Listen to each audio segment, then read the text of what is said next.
There we go. Okay. Are we to start now? Very good.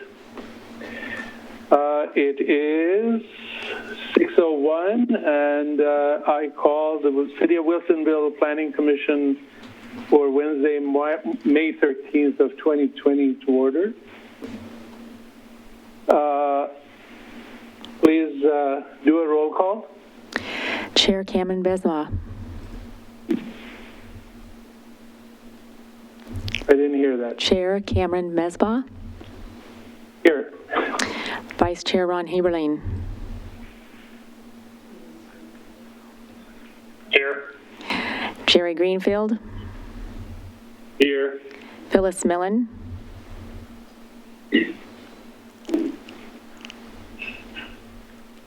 Phyllis Millen. Here. Aaron Woods. Here. Thank you. Thank you. I think you forgot me. Jennifer Willard is present as well. My apologies, Jennifer. Commissioner Willard, thank you. Excellent. Thank you. Please all rise for the recitation of the Pledge of Allegiance.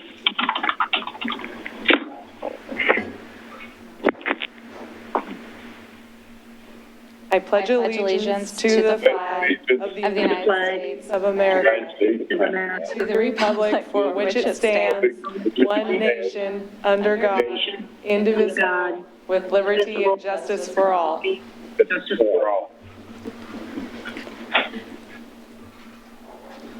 was not word.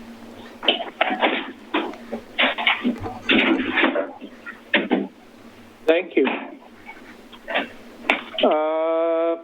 We have a slightly different citizens input process, so I will read the new process.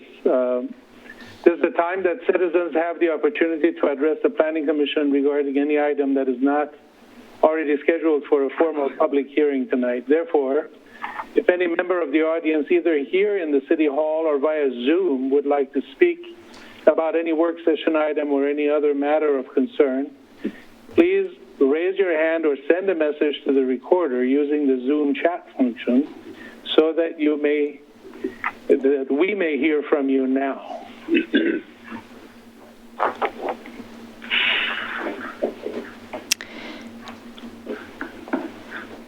Do we have anybody who is wanting to speak? There are no members of the public on Zoom that have expressed an interest to voice their input now.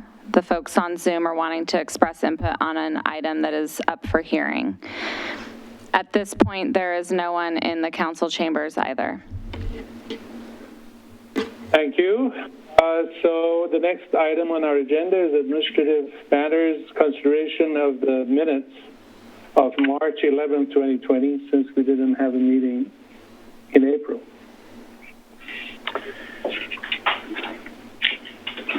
Any changes or corrections to the minutes? Phyllis Millen, go ahead. I move that we accept the minutes as presented. You don't have to do a motion as long as there's no changes to be made. Thank you for that motion anyway. It's approved as submitted. We will move to the legislative hearing on the Equitable Housing Strategic Plan. Before we even start the hearing, for full disclosure and transparency, I would like to state that 3 of us on the Planning Commission are members of the Wilsonville Alliance for Inclusive Community, and we have had conversations about the equitable, about the housing strategic plan.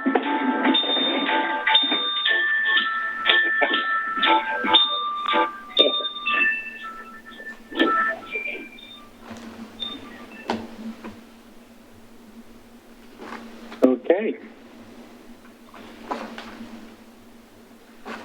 I was saying that we have had conversations and discussions at Alliance for Inclusive Community on this plan, although the Alliance has not taken any position on this.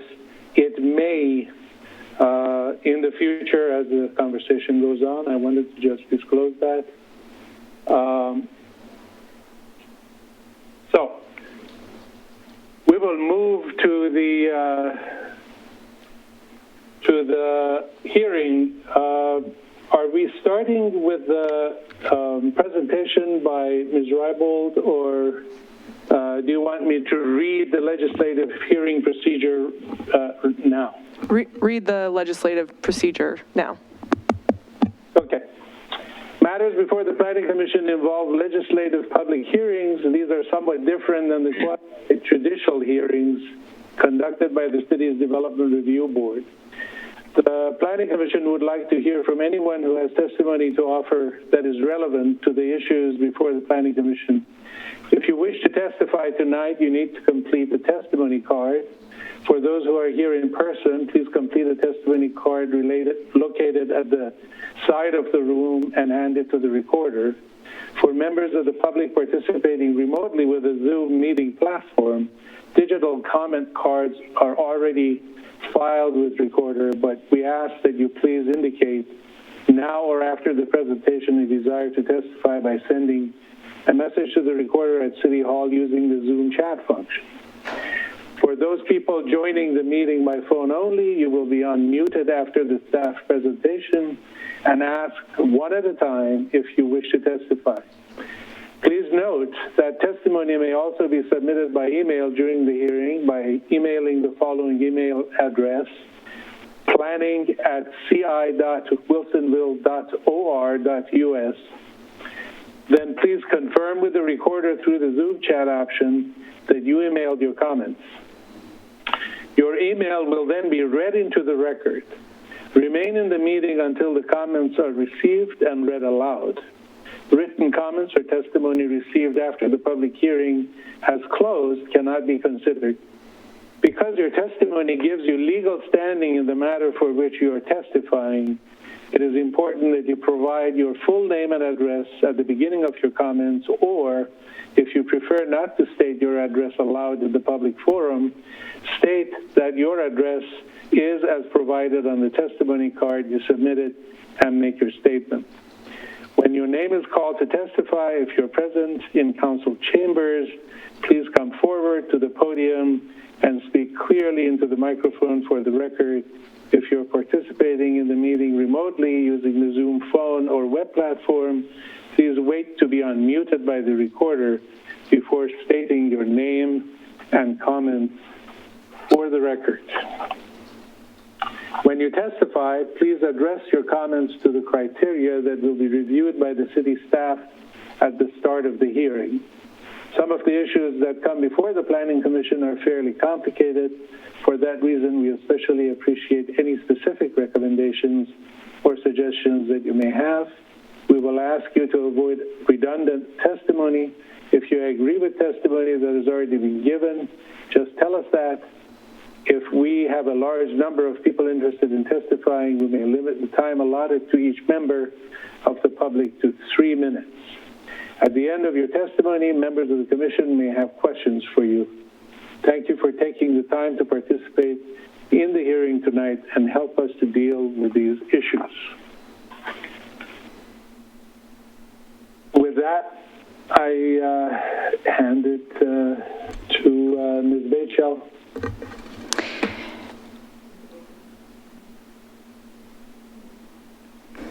Thank you, Chair Mesbah, Commissioners. Miranda Batechel, Planning Director with the City of Wilsonville. I am very excited and honored this evening to introduce the Equitable Housing Strategic Plan for your consideration. As you will recall, in 2016, staff submitted an application to Metro for a community planning and development grant in order to pursue work around equitable housing and ensuring an opportunity for housing for all who live in Wilsonville, work in Wilsonville, or wish to live or work in Wilsonville. This work was put on hold temporarily due to some other work program items, and it moved from the city manager's office to the planning division. And in 2017, it was put on the council goals for the 2017 to 2019 sort of time period. The goal associated with that is really to pursue a balanced housing mix with a variety of choices to meet the needs of current and future residents of varying financial levels. Throughout this project, we had a task force of community leaders and residents who helped the staff, the Planning Commission, the City Council to discuss this goal and to think about a plan that would help us to implement and work towards that goal. This has been an important issue for the Planning Commission and the City Council. It's been, I know, a high interest of this group. Many of you have voiced your concern and interest in this issue over the years and have done so throughout this project. The result of the work that we've done over the last year or so has resulted in a number of actionable items that can be implemented by the city to help us to achieve that goal. We're proud of the work that has been done here. I'm proud of the work that you have done, and I want to thank you for that. And as I mentioned before, it's an honor for me to introduce this item and for you to take consideration on the plan this evening. And with that, I introduce Kimberly Reibold, Senior Planner with the City, who has successfully managed this project to its draft that's before you this evening, and I will let her take it away. Thank you, Miranda. Good evening, Chair Mesbah and Planning Commissioners. Kimberly Reibold, Senior Planner with the City. I think Miranda covered a lot of the backstory to the development of this plan, but I just want to share my thanks with you all. We took a number of months having meetings both with the task force that was put together to provide us some on-the-ground expertise, your input, as well as the input and direction of the City Council. And we think, since we were last here in February, that we've been able to take the ideas you shared and incorporate them into this policy framework. I think what I recall from that last meeting too is sort of an excitement and interest in a lot of the actions that we have going forward, where your continued participation is really going to help shape the outcomes of this plan. And I really see this as the beginning of a conversation about housing in the community and also about equity in the community and what that means. So with that, I'd like to acknowledge the consultant team that helped to develop this plan with us. The team was led by Echo Northwest. We had a couple of their staff members developing the plan itself. We also had a couple of other consultants on the team. Particularly with us tonight, we have Deb Meyerhoff from Communitas Consulting, and her involvement in this project was a lot of the stakeholder engagement and outreach, so she's been present for a lot of the conversations that were had both at the task force meetings as well as when we did some of our focus groups, and so she really brings that perspective of what we've heard throughout the process to this project.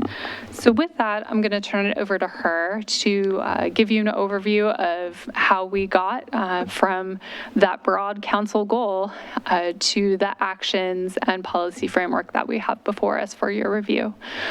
So with that, Deb will take a moment to pull the presentation up, and she'll be sharing her screen. So what you're seeing on your screen might change up a little bit, but you should be able to see the slides that we have before you. While Deb's doing that, Chair Mesbah, can you declare the public hearing open, please?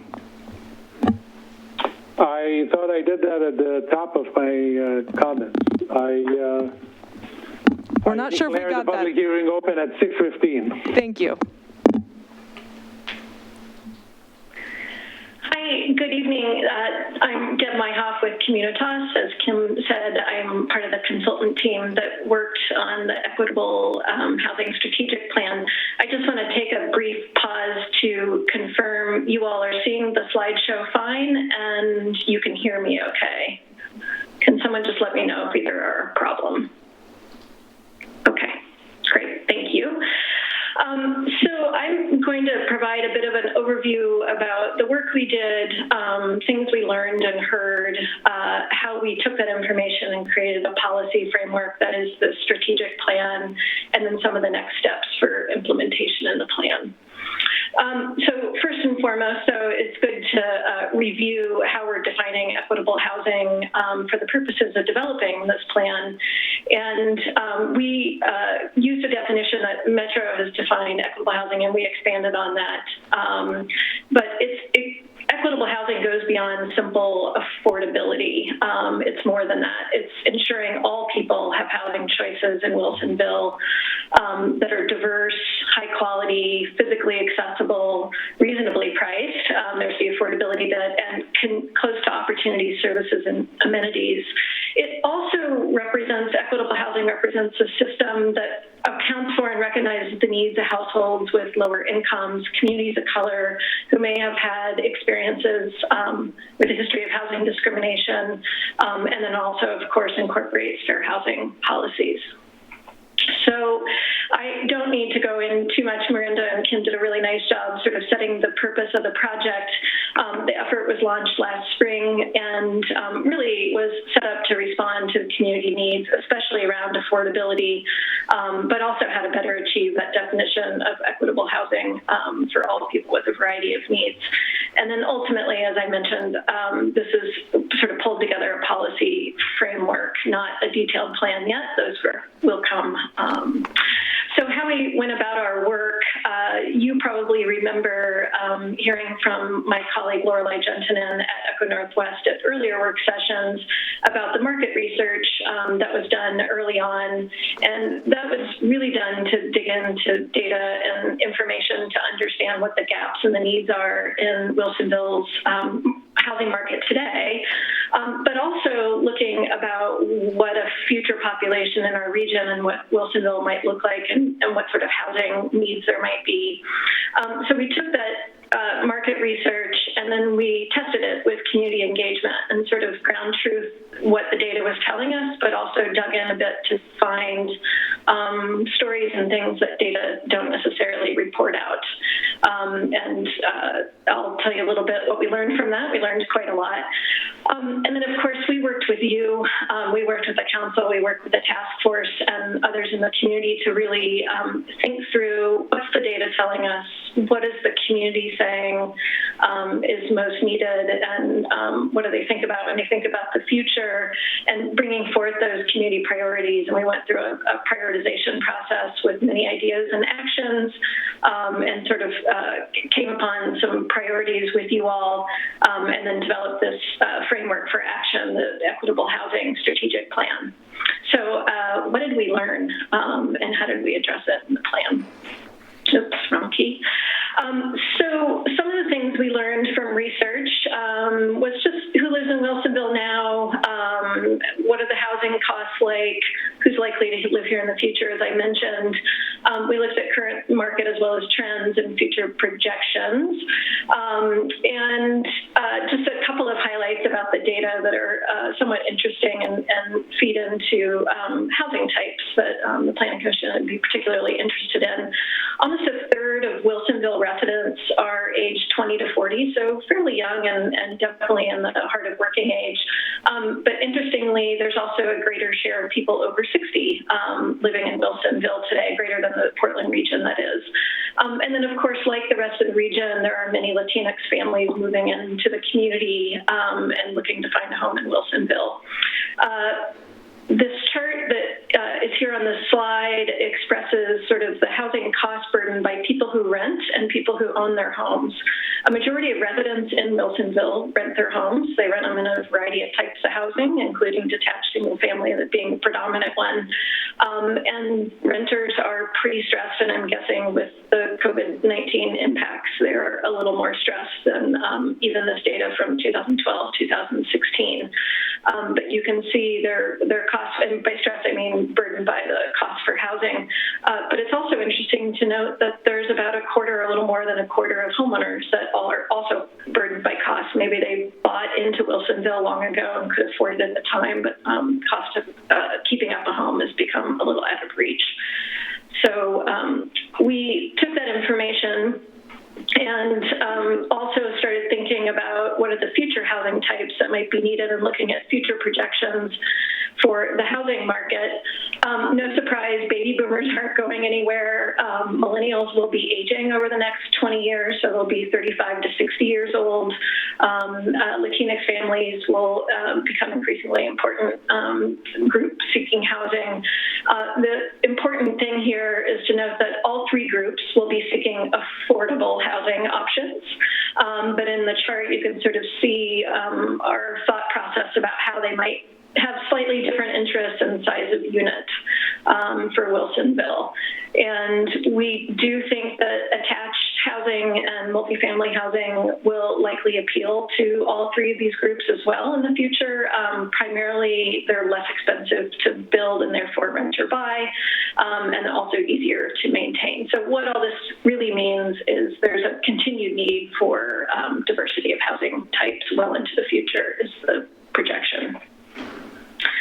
So we took the market data, as I mentioned, and we had some really in-depth conversations with many folks in the community, including those who build housing, those who work in Wilsonville but maybe don't live there, and then many of you who also live in Wilsonville. We did that with one-on-one interviews, focus groups, surveys. You may have even participated in the Let's Talk Wilsonville forum, online forum, telling a story about why you chose to live in Wilsonville, and those are really important stories that we use to develop the plan.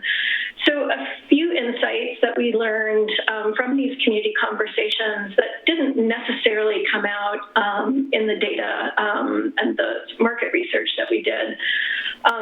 One is, I alluded to a little bit, there is some cost burden stress for some homeowners in Wilsonville. We heard a little bit more through those conversations that there's really, there's a group of homeowners who are really struggling to either maintain their house, you know, maybe there's a big ticket expense like a new roof that is untenable on a fixed income, or they're having a hard time adapting their housing so they can live there for a longer period of time. Maybe their physical abilities aren't quite what they used to be, or they have a family member they'd like to move in that that house was not suited for. So some needs to think about that. And then along those lines, we heard through so many avenues in this conversation with the community, there's a super strong desire for more accessible housing units in Wilsonville and more one-level living. And that sort of hits at, you know, people who may have difficult physical abilities, but also they would like family members to visit them and have an easy way to get into their house. We heard from the building and development community about sort of costs and barriers to constructing affordable housing and the trade-offs we always have to make, and things we would like out of housing in Wilsonville, and then what some of those cost implications are and how to find that right balance. We heard from employers that they're having real challenges with recruiting and retaining employees. We don't know what this economy looks like coming out of this, but certainly going into it, they were really struggling, and they said a major part of that was the high housing costs, and in some cases sort of not quite the right type of housing for some of their employees if they were trying to relocate from other places. And then really important in our conversations with nonprofit housing providers, these are folks like Habitat for Humanity and Northwest Housing Alternatives and so many more, expressed a lot of interest to continue or build a new partnership with the city of Wilsonville in developing more affordable housing in the city. So we took this information from the research and from our conversations and really helped put some pieces together with, of course, your help of the task force and the council to chart a path that starts to address the existing needs that are in Wilsonville today, looks forward to welcoming new communities into Wilsonville, and then finding a way for you all to continue to thrive well into the future. I mentioned COVID-19 just a little bit. It's sort of important to note, we created this framework for near-term action, which I'll tell you about in a minute, before the pandemic arose. It just so happens the way we've structured it, we were fortunate that it's sort of time to accommodate the time and space the city will need to understand the fallout of COVID-19 and be able to adjust later-term actions to address those. And I'll point out later just a little more on that. So there's three big parts to the strategic approach here. The first one is the policy objectives. You've seen these a few times, the Planning Commission. The council set these for the project. I won't go over them in detail. You've seen them. But these policy objectives really represent the sort of, it describes what success looks like and starts to set the expectations for the strategic plan and how to get better access for housing for your community. And with the policy objectives, we worked with many folks, including you all, and really sort of imagining what the city could do to address gaps in access or gaps in need for different types of housing. And you, I'm sure, can recall that we had a prioritization exercise. We did that with a lot of folks, including the community at large, to sort of figure out what's the right fit for Wilsonville, what's needed right now, and what seems sort of feasible and viable. And we landed on sort of two different categories of actions. This first set, which you have in front of you right now, the implementation actions, these are your big five. These are the high priority actions. The city, by adopting this plan, is hoping to initiate within 2 years of adoption. The priority just to get it going now. The actions are timely. They address the most pressing needs. They respond to the policy objectives.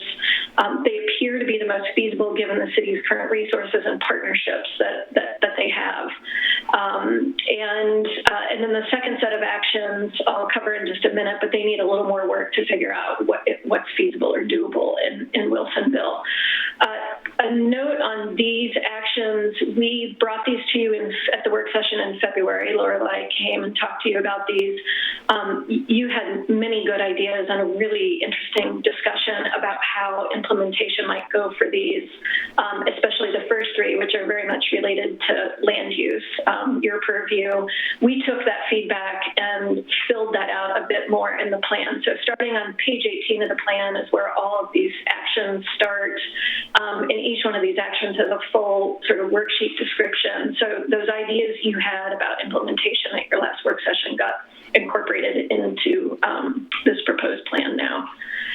So the second set of actions are things that are also high priority for the community, and they look like they could definitely meet the most pressing needs in the community. They are ideas that have worked really well in other places, but quite a bit more work is needed to have some additional conversations and do a little more research to figure out if they're feasible for the city. Are they right for now? How well would they respond to the policy objectives that have been set for the strategic plan? And then, everything comes with trade-offs, so there needs to be some conversations about trade-offs and balances. Since February, in February we came to you, I think we had 7 actions on here. We might have had 6. I think we had 7, but we definitely added 2G. I'm sure we talked to you about it, but the local home repair programs, as I mentioned earlier, that really came from community feedback we got, and wanted to look at what more the city can do to help homeowners stay in their homes. And then we also took, again, your feedback and incorporated more detail about how the city could go about implementation. So speaking of implementation, the third part of the strategic approach here is sort of outlining how to begin, where to start. As I mentioned, there's the 5 implementation actions that are intended to get going within the next couple of years. But the steps for implementation also outline sort of how, the city might go about assembling work plans and resources, continuing to build those partnerships, how you would actually take action. And then something we've discussed with you, the task force and the council, is how to sort of track progress. What are indicators of progress, performance measures? How will we know when we're hitting the right need? And then with COVID-19, also, how are you tracking how the city is coming out of the pandemic and the sort of economic impact that's had, and sort of keeping an eye on what's happening in the market and making sure that strategic actions are really pointed in the right direction. So the plan has some ideas about how you could do that, and it accommodates sort of a dynamic environment like that. And then just a couple of the notes about other changes and refinements to the plan since the draft you saw in February. In addition to ones I've already mentioned, based on your input, pointing out how Wilsonville has been rather progressive and innovative over the years on housing policy already, and you're not starting from zero. We added sort of spotlight information throughout the plan that acknowledges those past housing policies, like your mobile home ordinance, and also, and your other policies that you've had. So to just sort of state adequately how this strategic plan really builds on that. It's not starting over, and you're definitely ahead of a lot of communities in that front, so you can make even more progress. We also added more information about context of equity and inclusion in housing, and then cost factors that affect market rate housing. There was a need to fill in some information and help folks better understand that connection. You have probably seen, right at the very beginning, there's a new section about the COVID response and recovery and how this plan can respond and help with that. And then the council has asked for some additional information on the construction excise tax idea, and so that's also in there. So to close, this is a culmination of a lot of work and some great input and thought you have given us. And of course, once adopted, this is a good start of a conversation, but there's many more discussions to be had ahead and how to implement this. On behalf of the staff and the team, I'd like to really thank the community for their interest and dedication throughout this process, and especially thanks to you, Planning Commission, for helping us do a really good job. Your thoughtfulness and making sure the actions were really calibrated to the need of the community were heard, and you really helped us think through sort of what happens next and how implementation will go, and I think that will benefit quite well. So with that, it's my honor to present the proposed Wilsonville Equitable Housing Strategic Plan to the Planning Commission and forward staff's recommendation that you recommend to City Council adoption of the plan. I am going to end the share screen, and I will stay here with Kim and Miranda if you have questions.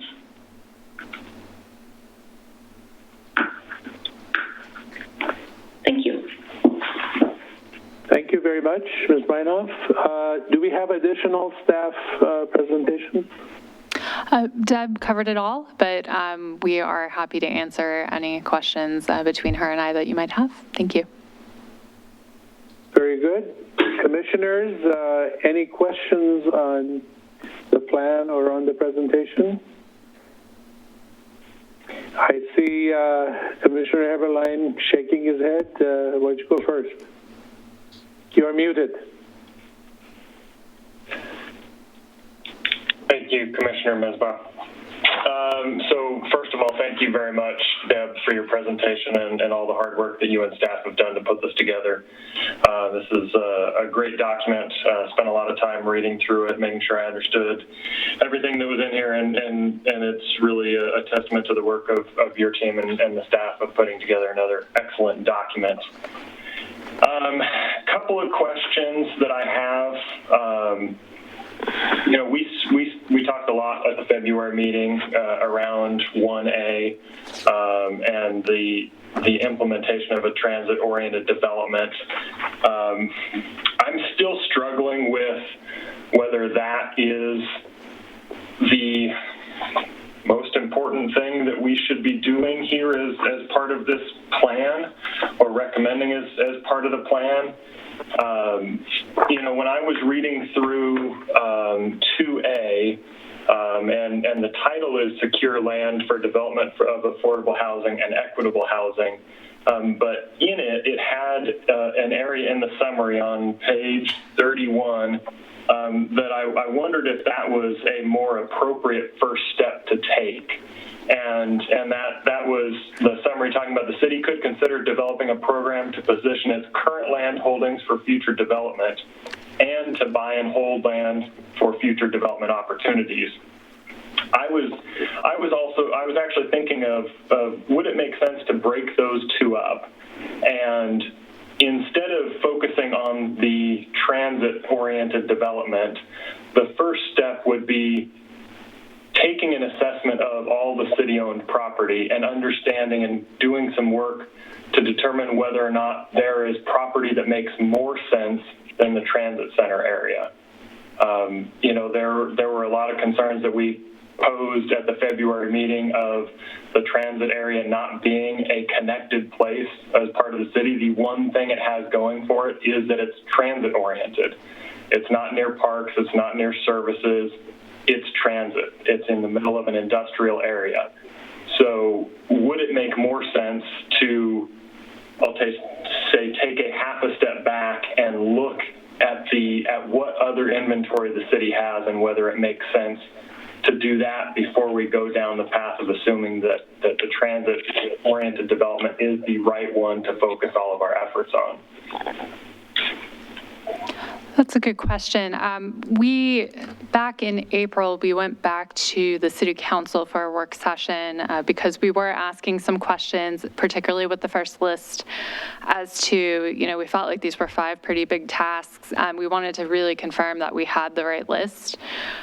When we went, the feedback we got from council was that the 5 that we had were really important. We didn't even really get a ranking out of them. They emphasized all of them. And I think in particular, one of the reasons that transit-oriented development item separated itself from Action 2A has to do with the potential for Metro bond funding related to the bond monies that are being distributed through Clackamas County. The first round of funding availability is ongoing right now, so we know that that's not going to be feasible to get the amount of work done that we would need to do to pursue that money in that time frame, but we know we have a couple of years until that next round is starting. I think the feedback we got was that was an opportunity that was important for us to be able to pursue, and unless you have a specific site to be able to start doing that work, it's a pretty aggressive time frame. And so I think that is one of the reasons why that one, at least in the feedback we got from council, rose to the top list for them. So, that being said, I think there were a lot of really interesting points raised that as we start looking into that, as the next step is really a step in looking at feasibility. And so land use and that relationship between land uses and how residential uses might work in a setting that is unique and different than anything else we have in the city will be a really interesting question and probably take a lot of brainstorming and thought to see if we can get it right. It's not a guarantee that we will be able to, but I think that's why that one has landed on that list with the kind of longer term thought of pursuing a policy around land acquisition falling on that second list. Okay, thanks, Kim. I appreciate that. I guess I would say, and I'll leave it at this, my concern is that we seem to be pushing really hard towards that, and it just doesn't feel like the right place to develop. And I hope that I'm wrong, and I hope that with the work that gets put into it that we can come up with something that is. It just in its current form is hard for me to imagine where it will make sense and have something that is valuable for those residents and doesn't put them on an island. That's my biggest concern right now is it just doesn't feel like a connected part to the rest of the residential areas of the city. Okay, so last thing I have, so page 43 starts the discussion on steps for implementation.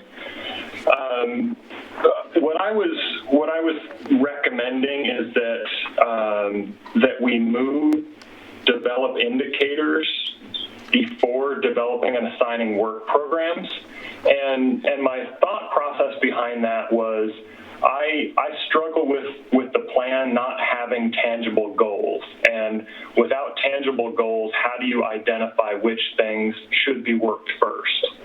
And so I thought that it might make sense to identify those indicators, identify those tangible goals first, and then start the process of, now that we know what the goals are, here's what work programs we're going to do because they will have the best impact towards meeting those goals.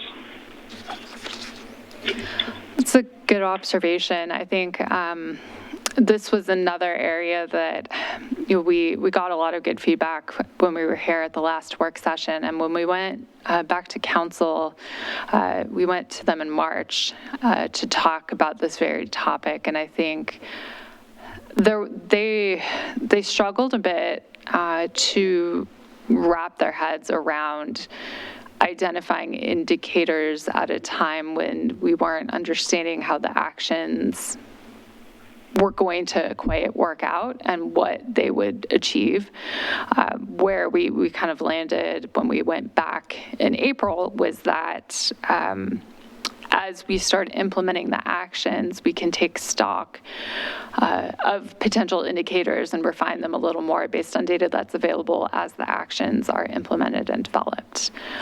So I suspect that that's why that is just organized in that order. That's not to say that what we have in that sixth section of the plan is linear.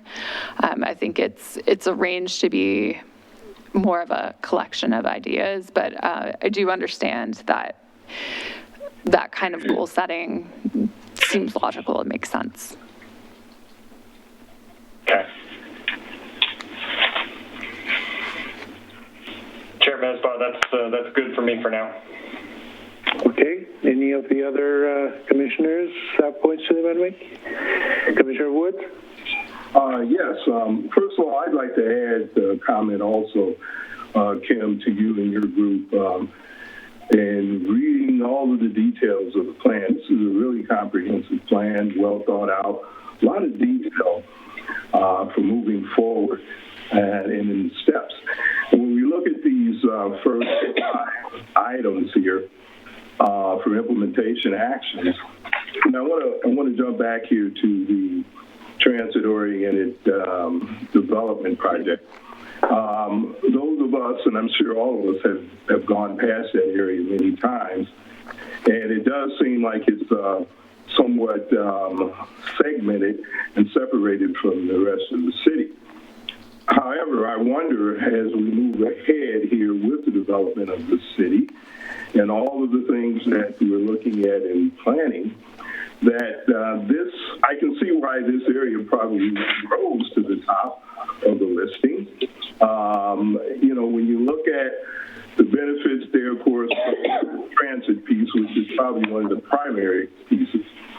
But I have a question, and maybe this is getting ahead, but the development of that area and the type of housing, multifamily, et cetera, and also would there be something planned like a convenience store or something so that those residents that will be living there won't have far to go to get items they may need versus going all the way over to Fred Meyer's or what have you.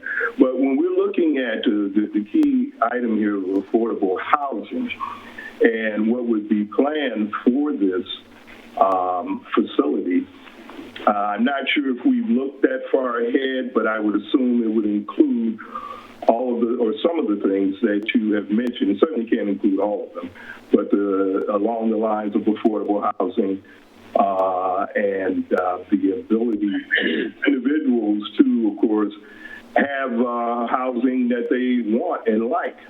So, I take a little bit different stance here in that, yes, it is a little bit further off, but I think based on us having this land, this property, that it's feasible, and I can understand why the city council looked at that. And from my perspective, I think it's a project that we should move ahead on and look at what are those things that will make it better for the residents living there. I know we've got the I-5 bridge that's coming up here soon. Won't be too far from there for them being able to be connected to the town center. So overall, I think it's a good plan. I think these 5 items here in 1A through E look like the right areas for us to start really drilling down to and looking at what it is we can do to implement these. That's it, Chairman. Any other comments? Commissioner Millen? I have to agree a little bit with the transit-oriented development. I had some major concerns initially on it. I understand that it certainly is one area that we can move forward with funding, you know, a little more accessible, and that's certainly always a high consideration. I'm not against it, but I think what's already been mentioned in terms of ensuring that we look at ways to make it a more connected piece of the city. So whether that's, you know, multi-level, you know, again, I agree the I-5 bridge may help that, connecting it, but we do have to be very careful with that. The other, it's sort of a question, in the 1B, incorporate needs into middle housing plans, and there's discussion in the plan about review the density limits and other codes for Frog Pond West. I couldn't find all my old Frog Pond West stuff, but I was kind of taken aback by that because I thought we very clearly planned for more different housing types in the Frog Pond plan. So I guess I was just a little, you know, concerned about that, or was a little confused by that. So those are my comments. Sure, and I think part of that is just we're still in the initial stages of scoping out that project. That's actually something that we are beginning work on already due to the state requirements around that, and having an understanding of what the implications are for that master plan. I think that's where that particular piece comes in. And we don't know the answer yet, but we're hoping to have more guidance on that soon. Thank you. Commissioner Greenfield. Yeah, in response to the Frog Pond issue, when we were doing that master planning for West, Frog Pond West, we arrived at what I regarded as a grand compromise, which involved an agreement to look at more diverse housing in Frog Pond East, and with the thought very much that we would have some multifamily and some attached housing there. So but that's in our future planning. We certainly had that in mind at the time, as I recall clearly. Thank you for that addition. I want to comment on the transit-oriented development discussion a little further. What I'm hearing is that a feasibility study is going to be done on that. So just because it's one of the priority goals doesn't mean it's a done deal, first of all. But I want to make sure that the bigger picture that has been highlighted in this strategic plan is going to be forming our thoughts about what is feasible and what is not feasible. We are not really only dealing with housing. We are dealing with housing and the infrastructure that creates successful living environment and creates the kind of support network for it. And we have talked about research that has been done on this that shows that having an isolated, housing, even if it is very affordable, if it's isolated, then it's not going to have the support system that it needs to function properly. So as we approach the feasibility study for that, I encourage the staff to be pretty comprehensive about what it takes. And I think once you start looking at the bigger picture and see what additional infrastructure and systems need to be in place for that to be successful, maybe it shows itself not to be as quick and easy a project as initially it looked like because we had the land. In other words, the cost increase as we start thinking about additional support systems that need to be in place for it. And by that I don't just mean storm sewer and wastewater. I mean social structures that are necessary for a successful development. The bridge over I-5 has been brought up. I also heard discussion that perhaps that is an extravagant that we can't afford with the economic kind of issue coming our way because of COVID. So a lot of these things are in the plans. When they're going to be implemented is going to be difficult to know. I hope we don't get just enticed by the availability of grant money and not think it through properly. Any other thoughts, questions, ideas from the Commission? Otherwise, we will go to Willard. Yeah, I just have one question on item 2B, the modifying of the parking requirements. I guess my curiosity is, why is that a 2? Why isn't that a 1? Like, why is that more research needed versus something that can be enacted more near term? The primary driver behind that, I think, is that there was a lot of interest when we went through those DOT exercises, both with the Planning Commission and the task force. There was a lot of interest, but some of it was positive and some of it was negative. So I think the complexity in that lies not in maybe the administrative aspect of it, but we know that that's going to require outreach and conversations with the community, because parking has and continues to be a sensitive issue in the city. And for that type of strategy, we want to make sure that we're having all of the appropriate community conversations and getting it right. And we just, I think from the feedback we got, we sensed that it wasn't maybe as straightforward from that perspective as others might be. And just knowing that it wasn't maybe something that could be as simple, really kind of let that fall to the second list. I understand. Thank you.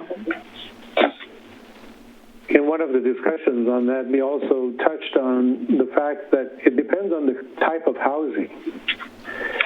Some housing could be low-hanging fruit for relaxed parking requirements, like senior housing, and people who are giving up their cars and so forth.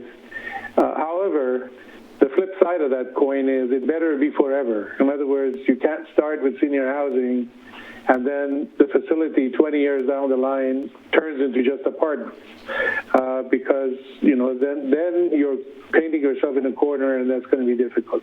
So it will require pretty thorough kind of thinking through and making sure that all the T's are crossed and I's dotted. So is that it for the Commission? Commissioner Eberlein. Yeah, sorry. One last quick question for staff. So after this plan is adopted, how will the Planning Commission see the progress of the individual actions? Are these going to be things that will come back to the Planning Commission for those individual things? Just wanted to understand that part of this process. Sure. It's going to vary from action to action. I think the actions, there are some that you will have direct influence over in terms of the recommendations and final outcomes. So just in looking at that first list, anything really that's going to involve changing the development code, which would be 1B, that is definitely going to be something that you will be hearing about sooner rather than later. Same thing with 1C, that really speaks to the master planning efforts we'll have upcoming in Frog Pond East and South. And so that's something that will probably involve several work sessions with the Planning Commission. Same thing with 1A, that is something that we will probably also incorporate your input, particularly as we start teasing out some of those questions about the mix, the type of structure, the services that are there, the mix of uses, how that all interrelates to the surrounding area. That is definitely an area we'll seek your feedback. There are other actions that are a little more policy-based that aren't necessarily as tied to land use. And so some of those might be, particularly when it involves something like a tax abatement, that might be a conversation that we have more directly with council. But when it comes to evaluating progress, the one thing that we have is the housing report, and in particular, looking at how we start tracking certain aspects of what we can track as we implement these actions. We identified that document as a primary mechanism to help augment telling the story as implementation evolves. And so that is something that we present to you on a yearly basis as where it's kind of like our update report card on housing almost. And so that will be a primary mechanism to really get the high level picture of everything. Okay, great. Thanks, Kim. I appreciate that feedback. Are we ready now? Very good. We will now take testimony from the public. Members of the public on the call will be unmuted and asked if they wish to testify. So please respond when asked and you are unmuted. Also, if you email comments, please state that for the record, and staff will read those comments into the record. You also need to fill a testimony card either physically or via email. And please state your name and address for the record, or state that your address is as provided on the testimony card for the record. And the commissioners may wish to question people who are making comments regarding your testimony.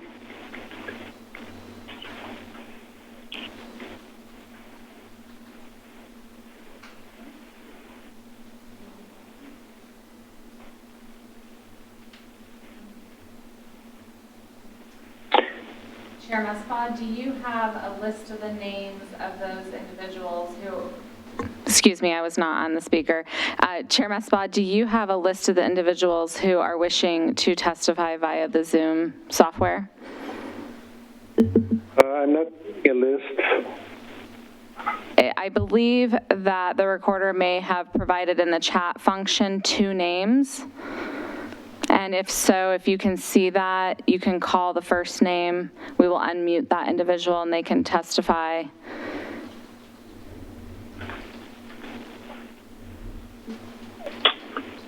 Garrett Fryer is the name I see now. Okay, it'll take just a moment. We will unmute Garrett Pryor and he'll have an opportunity to testify. All right, excellent. You get video as well.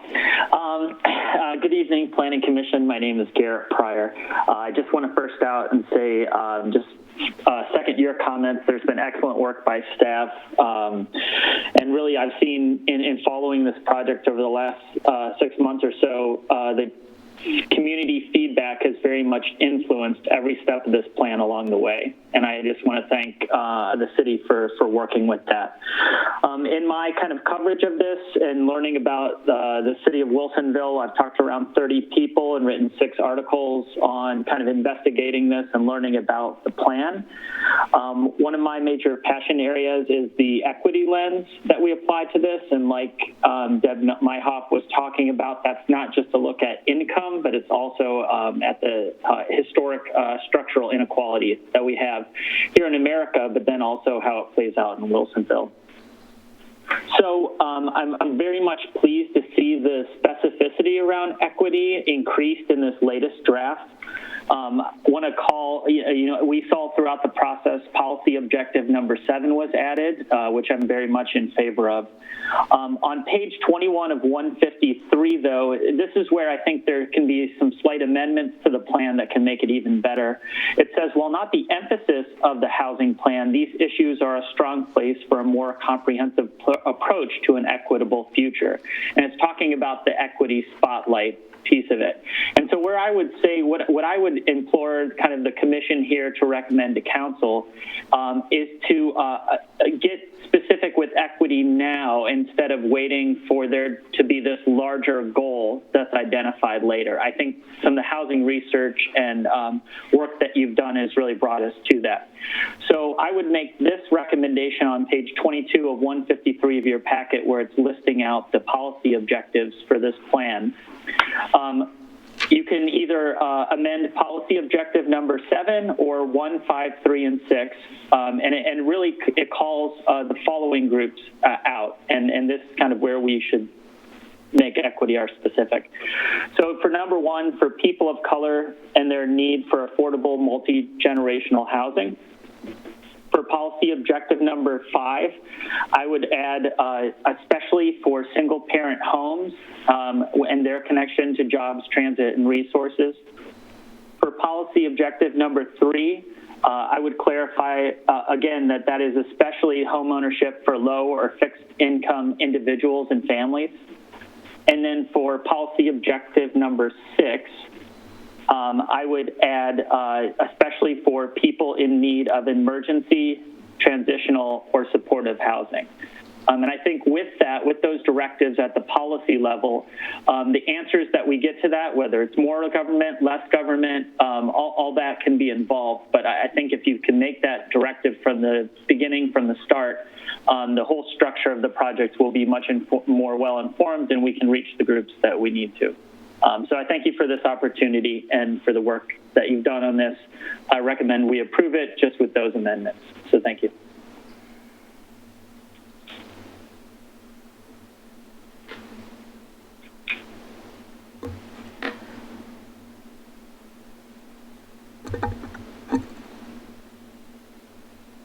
Thank you. Any questions from Mr. Pryor?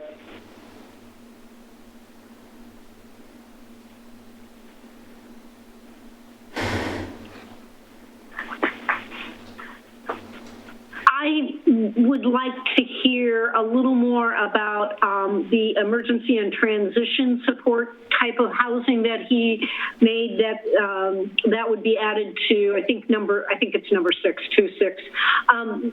Just what his thoughts are about the need to specify that. I agree with him, but I want to hear what his rationale behind that is. And also, if we could go over maybe the first point that he had again. I'm sorry, for some reason my hearing is not picking up all these comments. Yep. So definitely, Commissioner Millen. So for the first point, it was for people of color and their need for affordable multi-generational housing. And that's because of a lot of our affordable housing in the community is lower units. It's 2 or 1 bedroom units, and we don't have many 3 or above. And then for the emergency, transitional, or supportive housing, that was actually one of the pieces that's not picked up in Eco Northwest's study through the housing needs analysis, a measurement of how many kind of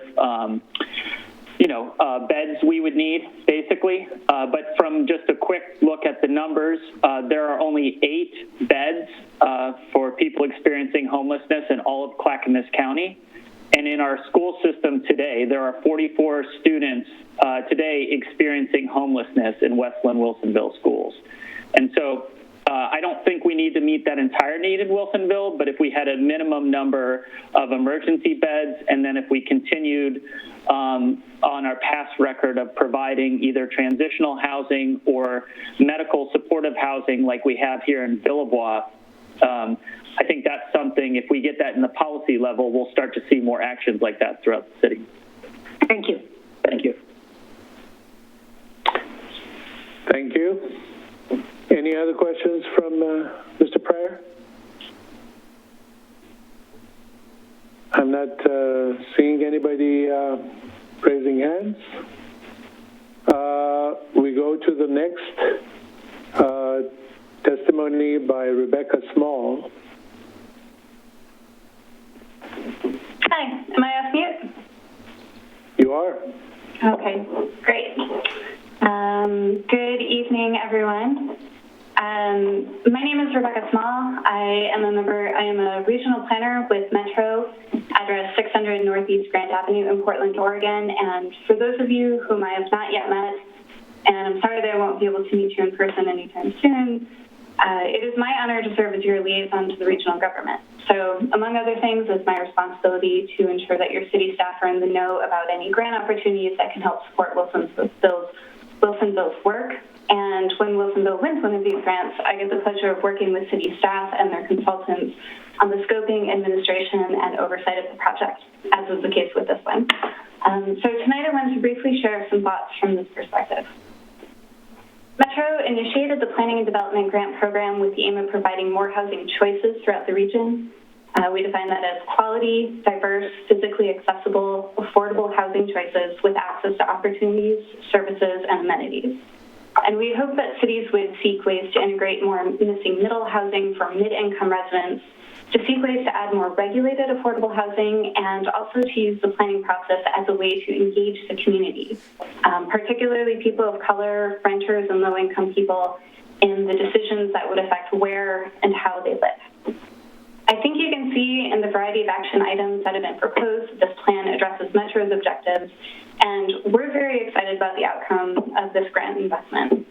I'd like to call your attention to two things that we really appreciate about this plan and that we hope you will support.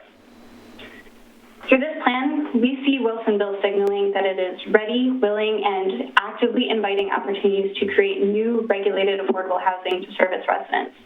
That message matters, especially at a time when the region has some new resources to invest in affordable housing construction, but not always the community support to implement those kinds of projects.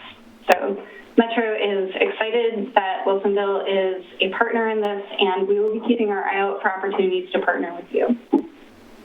And secondly, I deeply appreciate the input of renters, and in particular, the attention that was made to reaching out to Wilsonville's Latinx community, the fastest growing demographic in your area.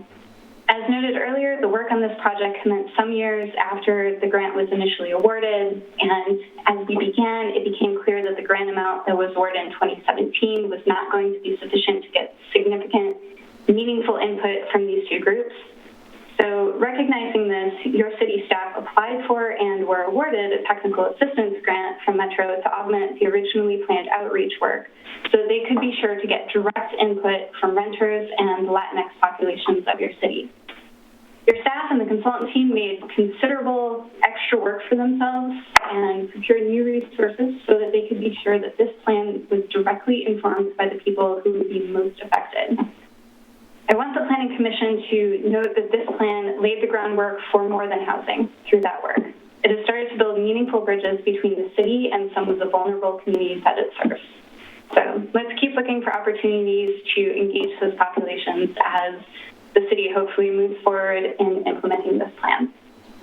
I want to thank you for the opportunity to talk with you tonight and for your thoughtful review and consideration of this Equitable Housing Strategic Plan. Thank you. Thank you. Commissioners, any questions from Ms. Moe?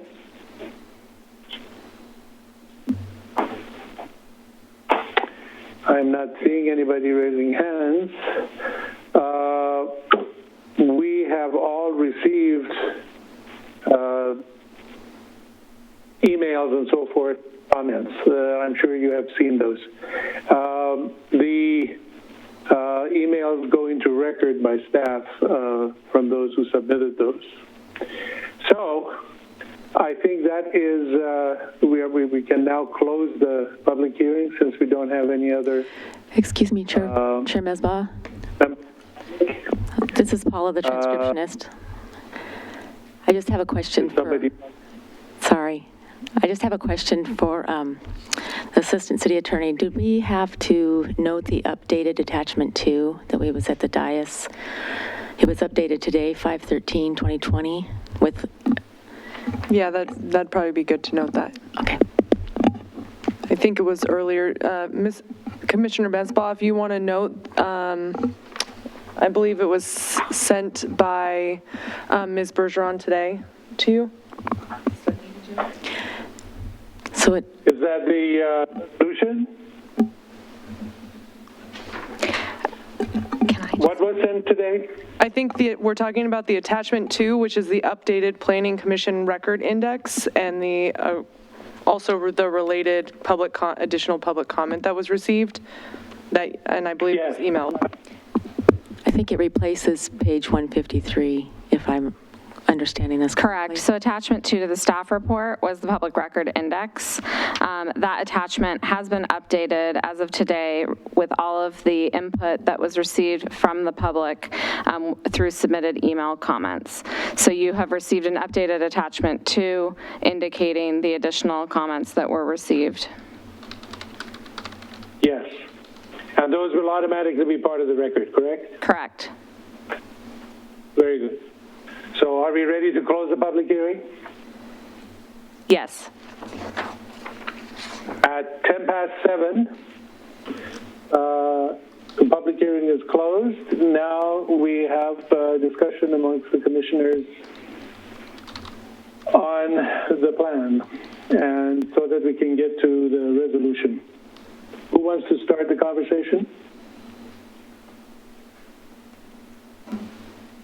Otherwise, I'll call on you. Ron Heberlein, you start. You spot. So you're Thank you, Chair Mesbah. I don't think I have anything of substance that I haven't already brought up. I think from my perspective, while I have some reservations about 1A, I believe that we'll have the opportunity to help influence that, whether that's as planning commissioners or as citizens. And so given that, I'm okay with the plan as it's identified. I guess, the big question I would have is whether or not we need to incorporate Mr. Pryor's recommendations into the policy objectives, whether we believe that is a required update to the plan or not. I'm on the fence. I believe that either way, I think we have a workable plan. So just a matter of maybe talking through whether or not we think that needs to be updated. Do you want to explain a little bit in more detail the fence that you're sitting on? I'm not sure if the extra language is necessary. And so for me, I could see benefit in adding the additional language, but I also think that as it's worded, it is vague enough to allow for that inclusion of those specific groups and scenarios that he was interested in. Some of them, to me, look like were included, like Latinx. Multi-generational was one of the policy outcomes. So some of them are closer than others, it sounded to me. Commissioner Greenfield? I agree that I think the report or the plan does cover the concerns that have been raised, with the only exception, as I see it, the inclusion of a special mention of emergency and transitional housing. And I'm not sure how that works into a housing plan. It's more like a social service plan, and I'm not sure how that actually fits into this framework. I thought I read even on that the city was, or the policy objective was to find partners, nonprofit partners, that the city can partner with to provide those kinds of programs.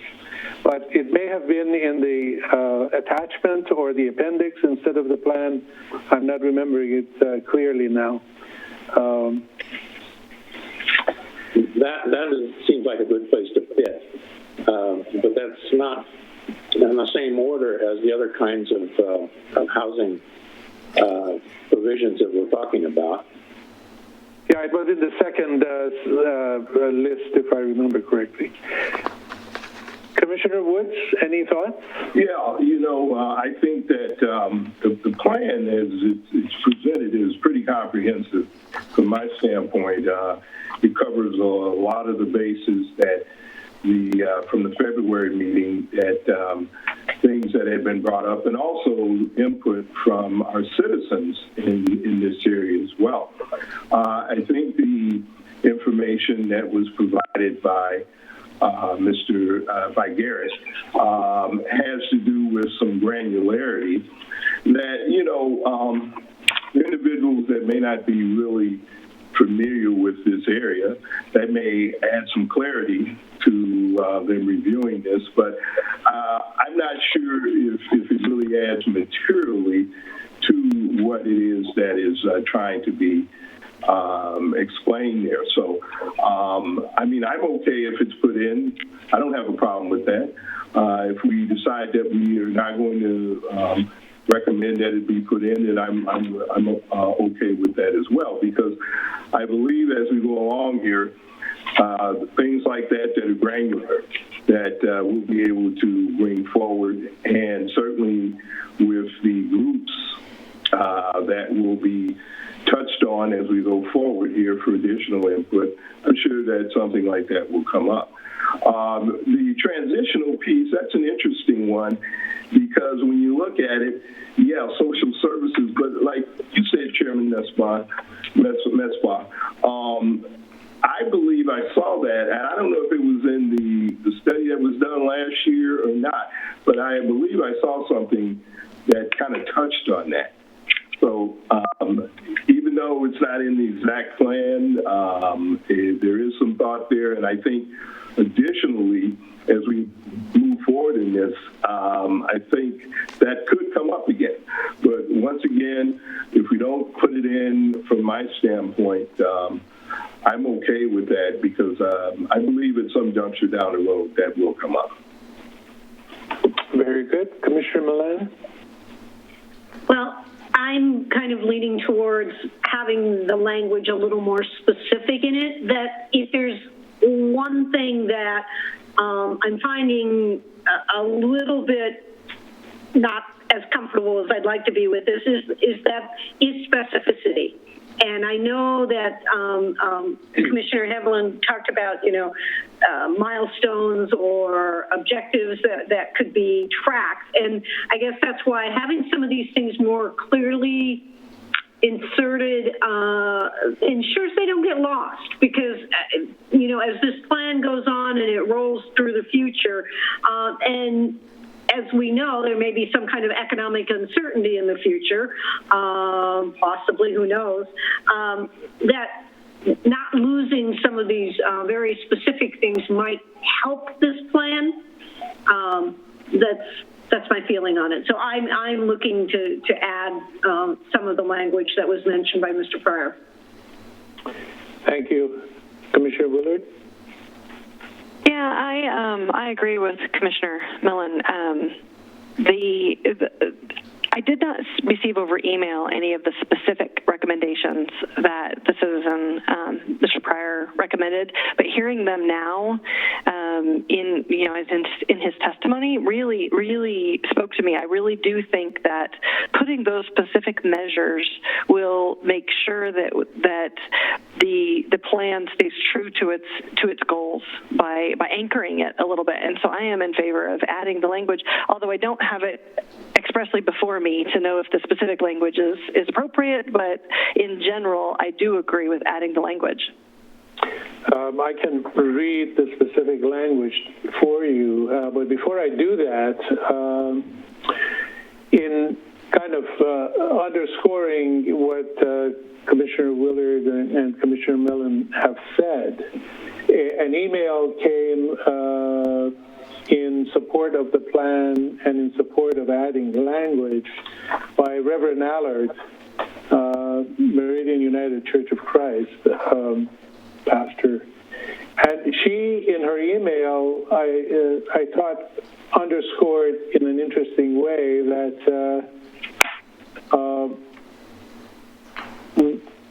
hopefully this plan will, as part of reaching everybody in Wilsonville, also reach those who need additional help to succeed, and those who have perhaps historically been underserved.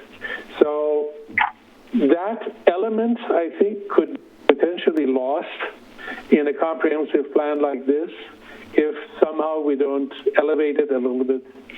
So I hear what you're saying, with regards to the specific language. But the four specific areas is people of color and their needs for affordable multi-room homes to support multi-generational housing, which is what I was saying, multi-generational housing seems to be there in the plan already, tied to the growth in Latinx population. Single-parent households and their need for affordable housing that is connected to jobs, transit, and services. Again, the data showed that the poverty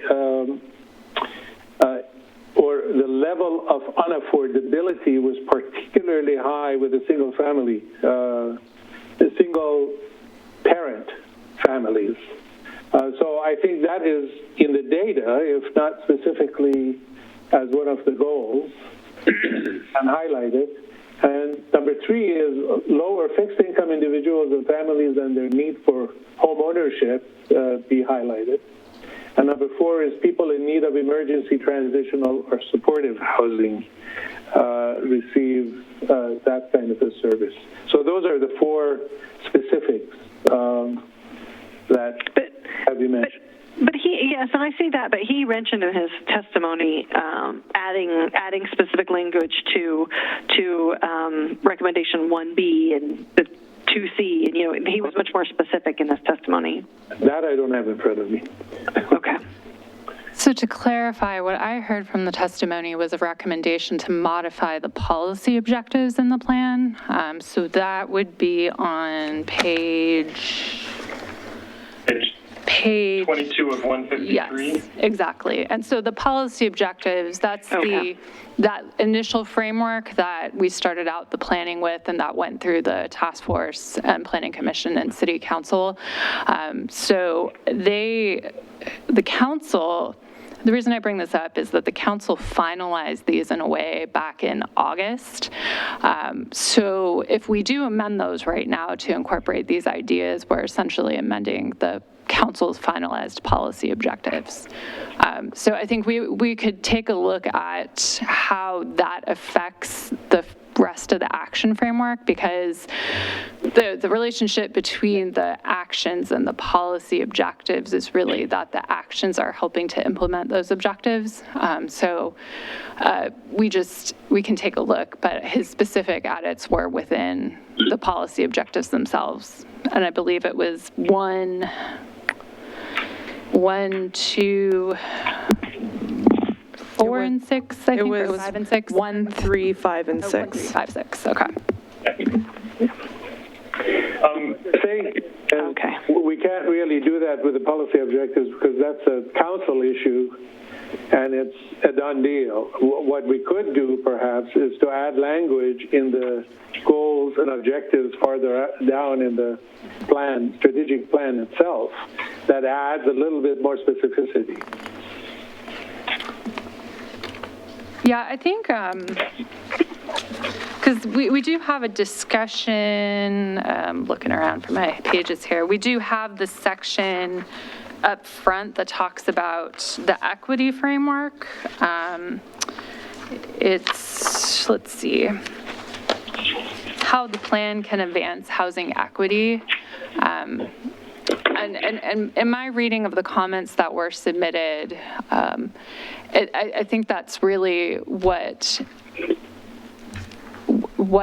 he was getting at, was trying to further define what that definition of equity is and how that affects those targeted populations.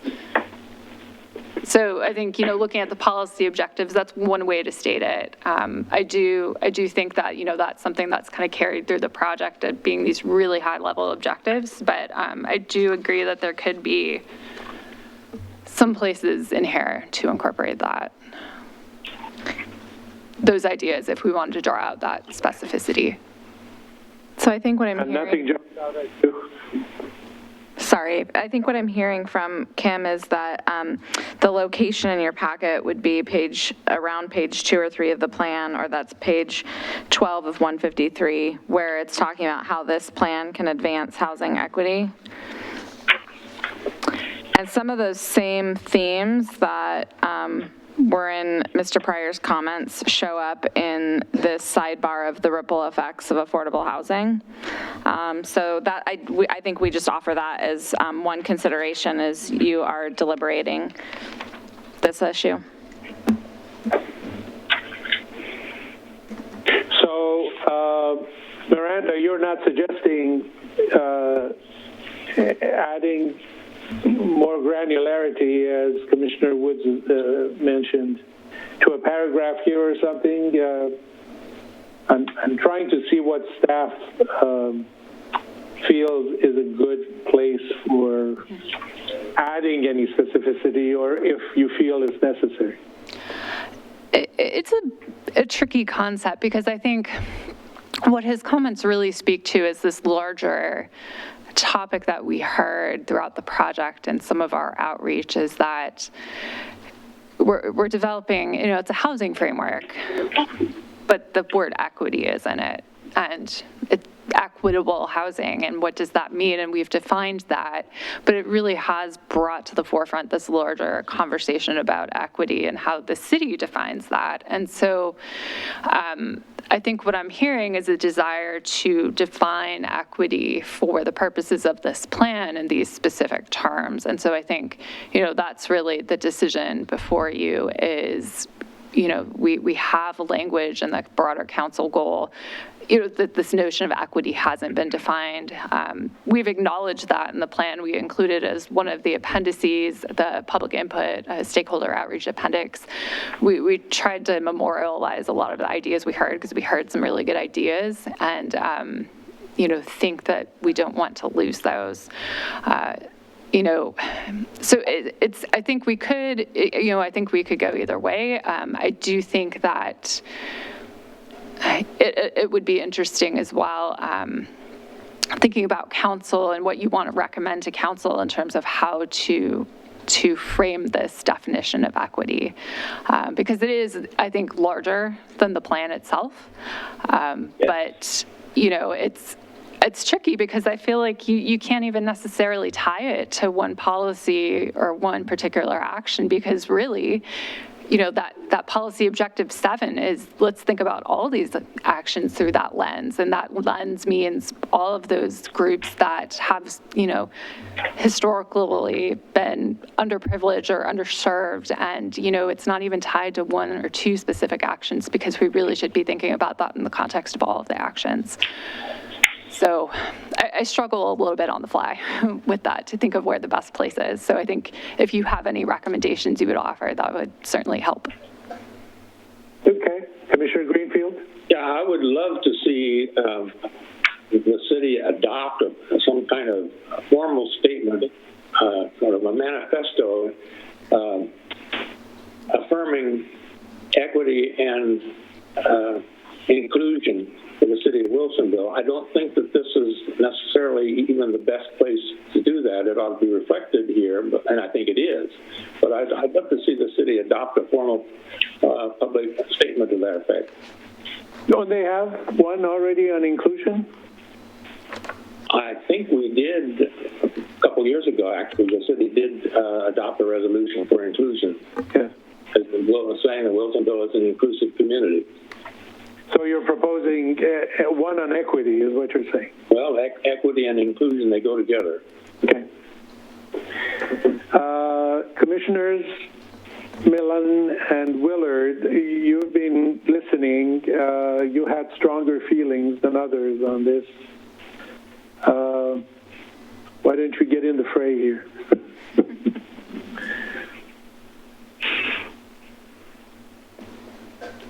I'll go. I guess I'm reflecting back on other conversations that have occurred over the years, and that although this plan is looking in the right direction, we sometimes have gotten lost in achieving these types of goals, because there has been a strong pushback from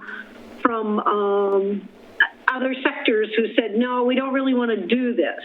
And I guess I'm reacting a little to that. And, you know, without going into a lot of great detail here, I'm just concerned that maybe I'm looking for a little more definition, a little more definity in what we're hoping to achieve. This is, I'm not in any way negative about the plan. I think the plan is good. It just feels a little on the top story. It doesn't feel very concrete to me. And I know that there are many more steps in this, and I do understand that. But I guess that's the reason some of this language was feeling, was kind of putting a comfort level for me. Now, if we feel that in the statement that's made, and I just lost it, I had it flipped to in here in my packet, there is a comment about inclusion and equity. I'm sorry, I just lost it. My paper all fell together. That I'm not against moving forward without adopting this specific language. I did have a kind of a side question. Will there be a continuation of the task force after this time? My understanding is that the task force has finished its work and has been disbanded. Okay. Well, that was what I thought. Okay. Kim, you want to say something to that effect? Oh, I was just going to confirm that the task force was project specific. However, I think as part of implementation, that one E action, it's a pretty broad, really, that notion of a city liaison person who's really kind of, making those connections. I do see that there could be a place, whether or not it's an individual action basis or kind of at a higher level, as we work through issues, having groups we can work through is always, helpful. But we don't have any defined recommendations for that in the plan going forward in terms of a specific task force. But there are, if you go into Appendix B, where we cataloged a lot of the ideas around equity in general and the conversations and things we heard, there are suggestions about, putting together a couple of different types of, some kind of group that's either having a conversation around equity or a conversation around housing. So that suggestion has been made in there, and, we've memorialized that in this plan. Well, that is very helpful because as I was listening to the discussion about the need to have issues of equity highlighted and so forth, it occurred to me that what we're talking about here is a plan, and the plan is only going to be implemented to the extent where there is political will to implement it. We can put all kinds of statements in this plan and it could sit on a shelf. This is not creating a new law. So if we are serious about pursuing equity and inclusivity in the city, a task force by the city whose ongoing charge is to look into issues of equity and inclusivity in the city and problem solve in the long run would be a much more effective way of addressing these historic and new issues than putting something in a plan that wouldn't necessarily get implemented.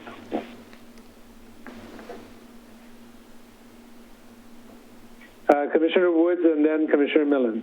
Yeah, what you just said, Chairman Messoir, is exactly correct, in my opinion. If the city is serious about this, and if this is as important as has been outlined, then I think it would be necessary to have a task force that is tasked with looking specifically at this.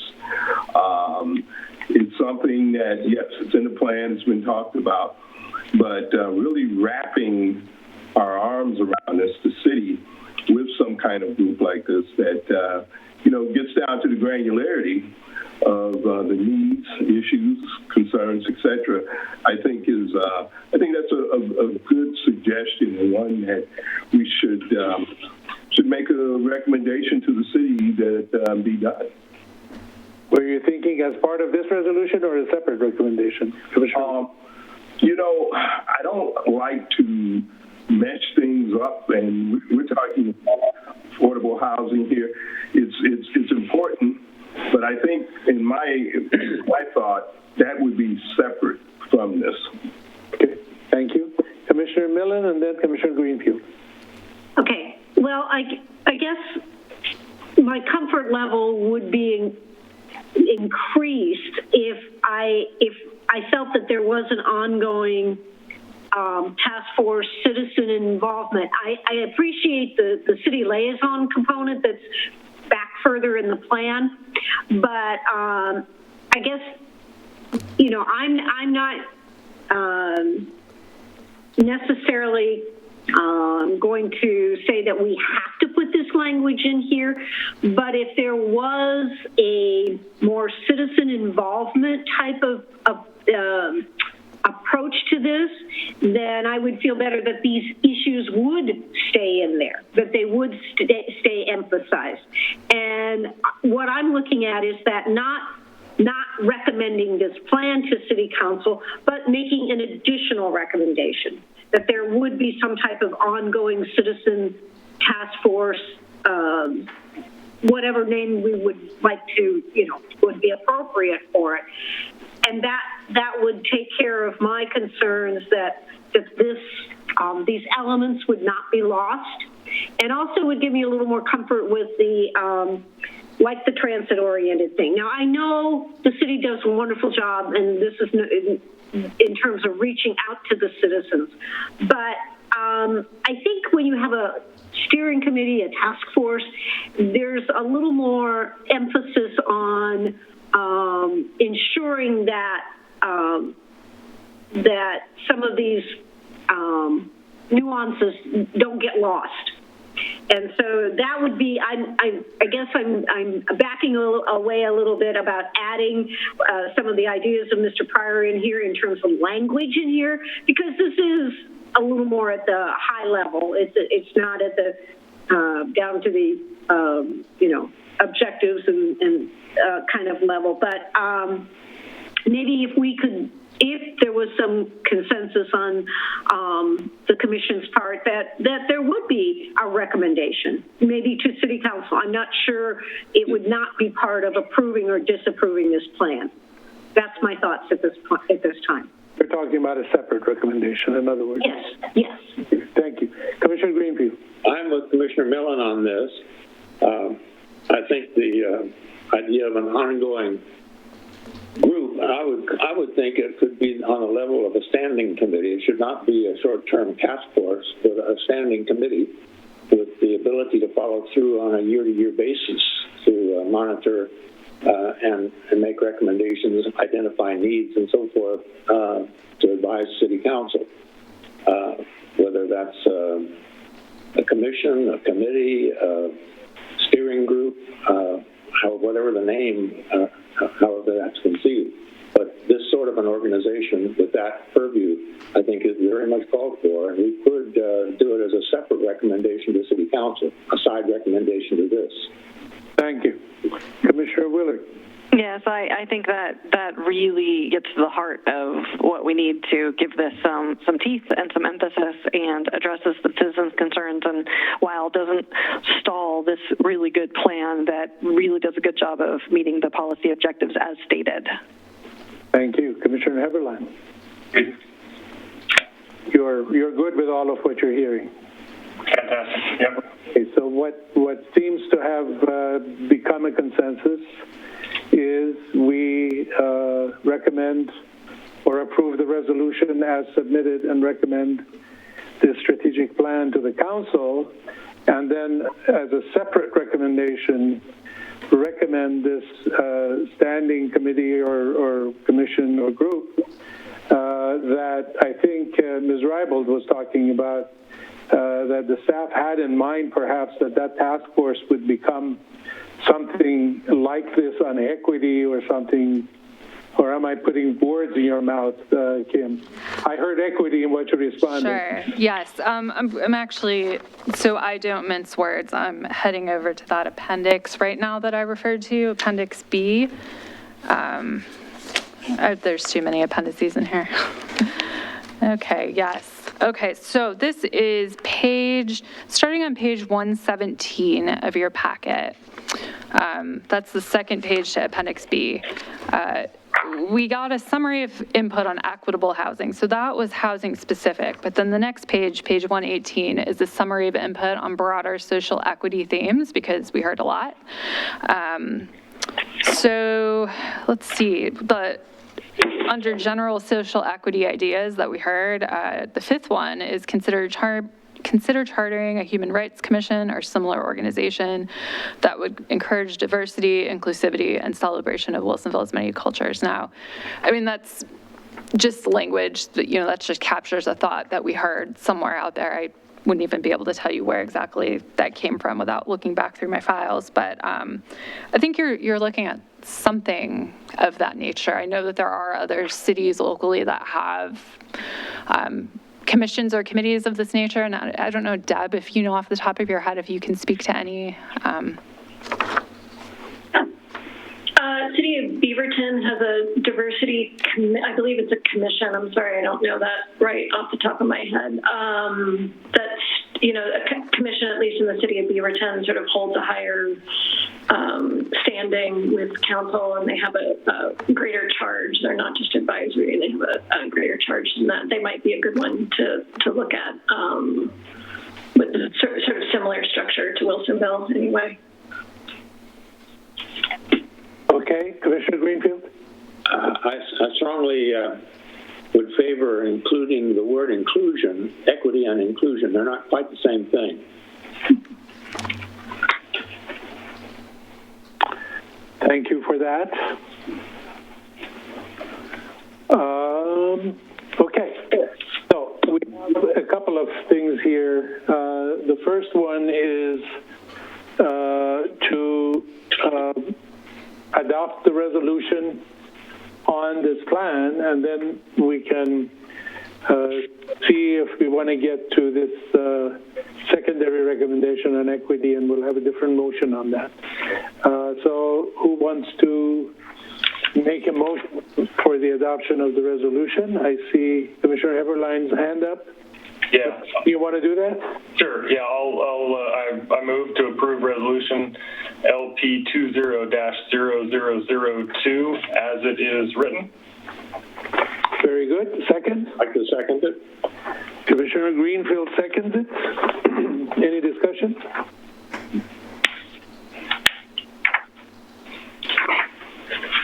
If not, we're going to do a roll call on voting on it. So can you hear me? How do we, yeah. Or do I need to broadcast Say it? that again.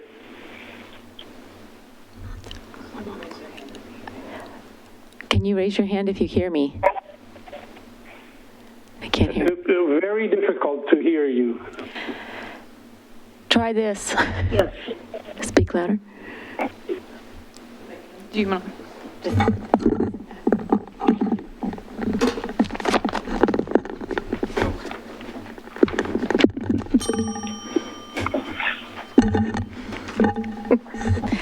All right, is the commission able to hear me from here?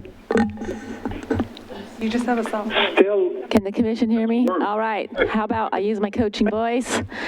Can you hear me now? Better, okay. Yeah. So, calling the roll vote. Jerry Greenfield. Aye. Ron Heberlein. Could you say again for the record? Ron Heberlein. Aye. Thank you. Chair Mesbah. aye. Phyllis Millen. Aye. Jennifer Willard. Aye. Aaron Wood. Aye. Thank you. Very good, thank you. So do we want to the additional recommendation or put that on the agenda for the next meeting? I would recommend, since,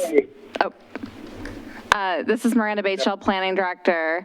I would recommend that you provide staff with direction on what you're looking for in terms of the recommendation to City Council. And then we can prepare a resolution with a recommendation that can be discussed at a future agenda. That way, whatever motion you're making and what you're moving forward is something that you're seeing with specificity, and you can provide a vote and direction on at that point. Miranda, how does the timing on that work with regards to City Council adopting this plan? So the plan is up for adoption on June 15th. The next Planning Commission meeting is June 10th, I think. I believe that would be June 10th. June 10th. So it is possible that it's something, it wouldn't be in their packet, but it's something that we could possibly bring if it is the wish of the commission for those two resolutions to go side by side. Part of what I have been hearing from the commission is the potential for this committee to serve in a broader equity and diversity capacity and not necessarily be solely tied to housing. While it would obviously connect to some of the housing work that's in this plan, it could be broader. So maybe if the commission wants to discuss that for a moment, then we'd have a better understanding of the timing and how to proceed. Yes, that's true, although I was reflecting Commissioner Willard and Commissioner Millen's statement that they felt more comfortable if that was a companion kind of protection or companion bill, so to speak, that went with this. So I was pairing them, I guess. But I stand to be corrected.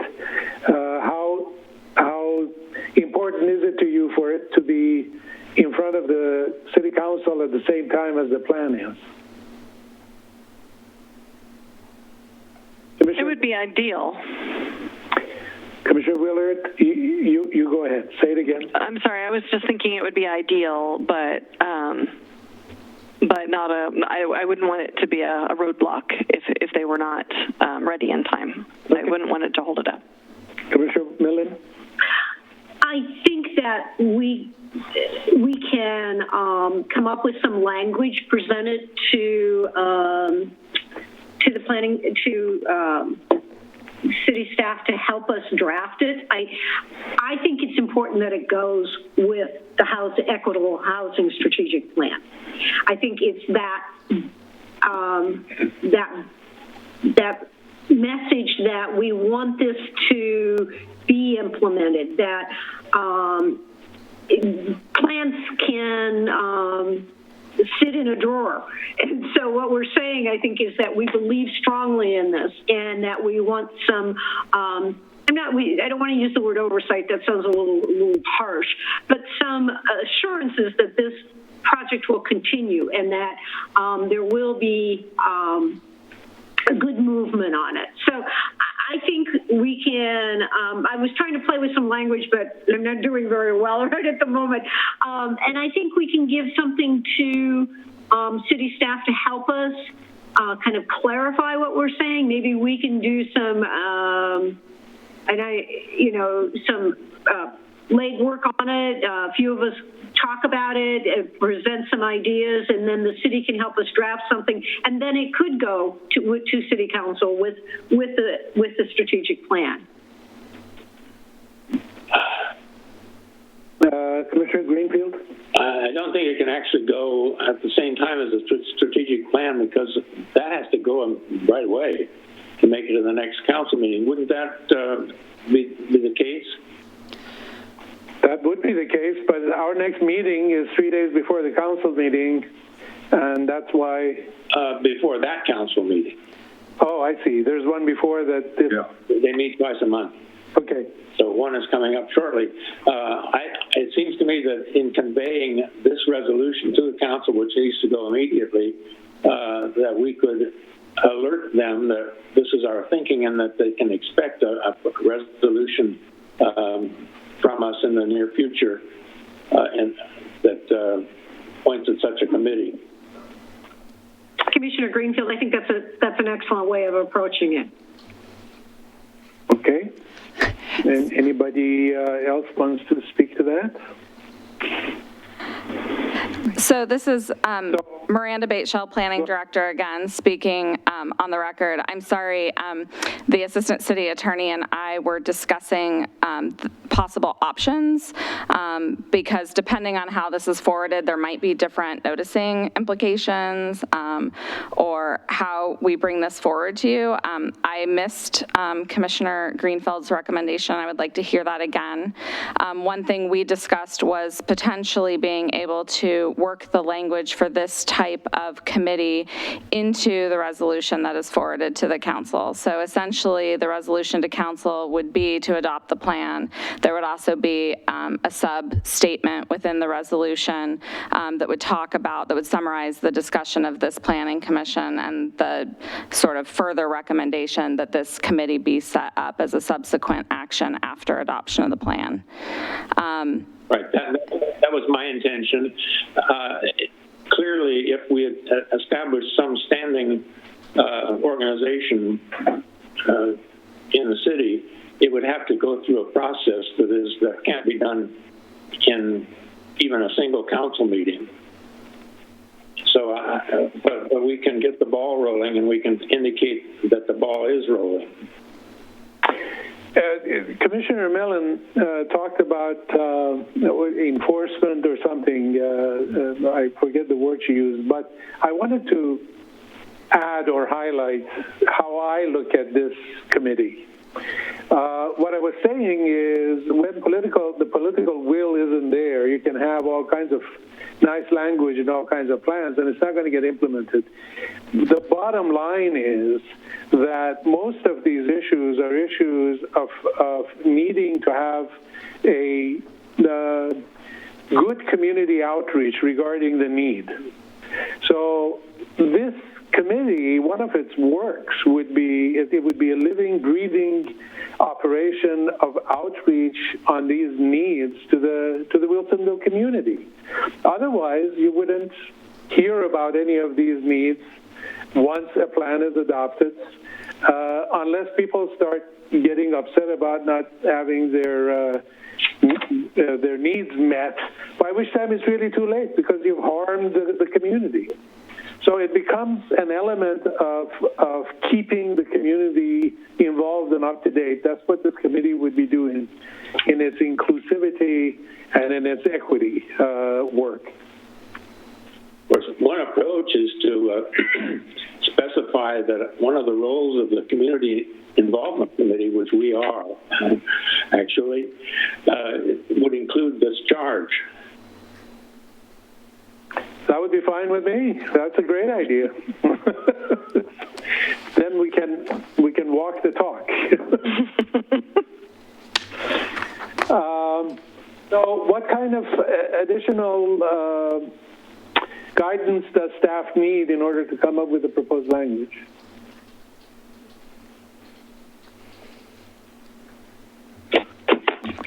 Ms. Bateshell and I are going to conference for just a minute. Hold on. Go ahead.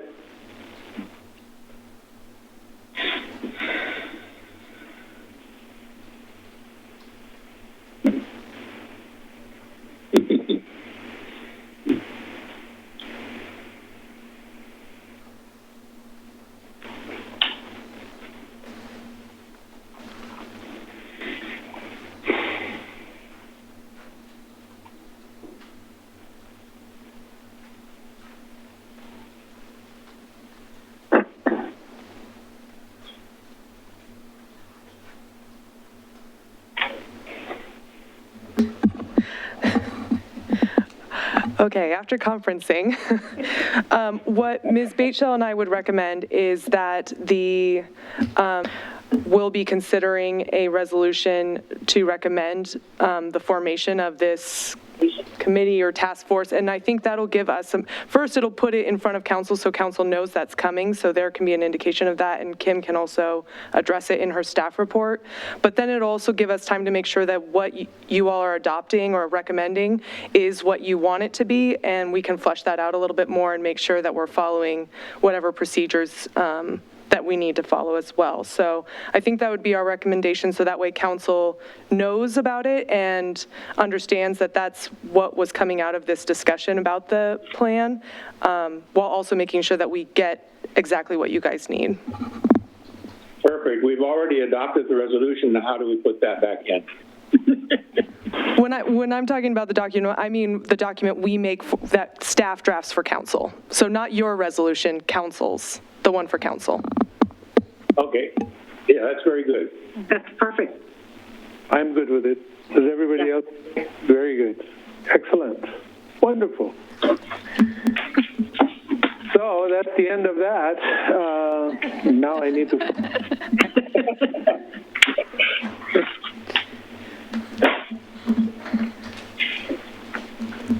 See, in all of the shuffle, now I lost my agenda.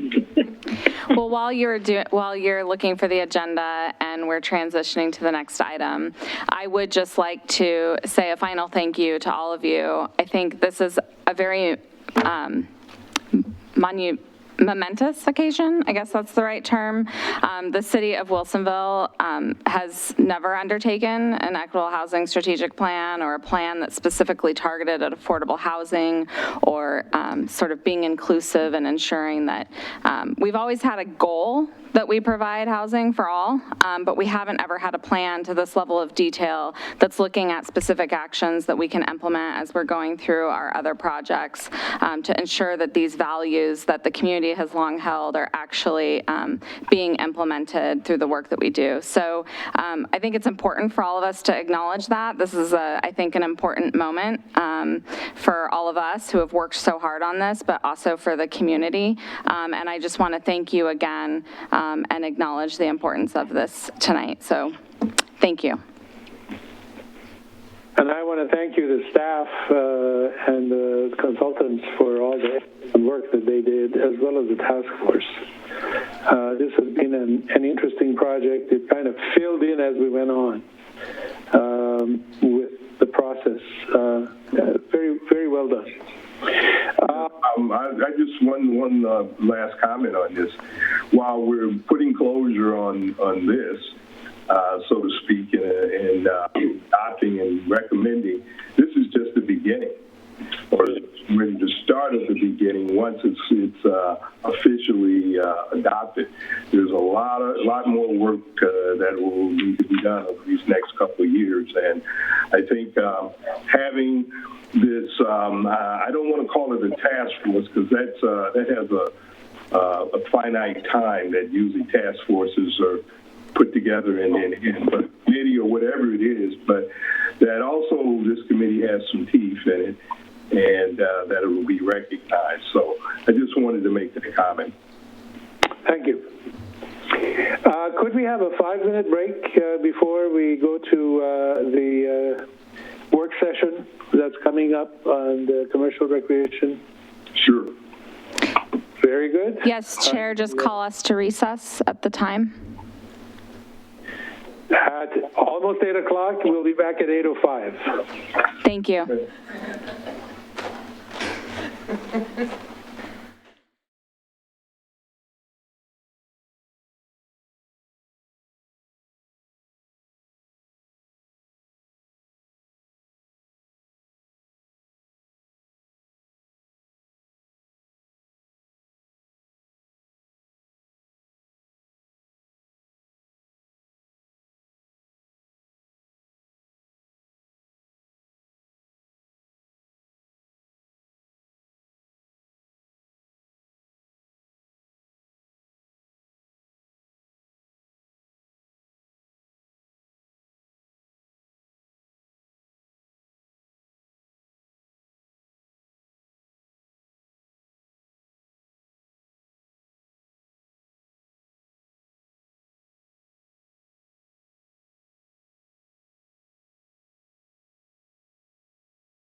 Okay, there we go.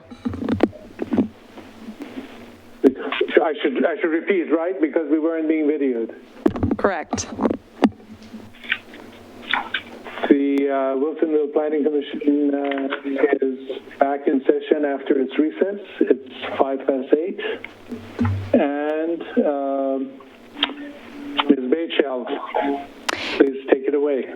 Thank you, Chair Mesbah, Commissioners. I am happy to introduce Philip Bradford, Associate Planner with the City of Wilsonville.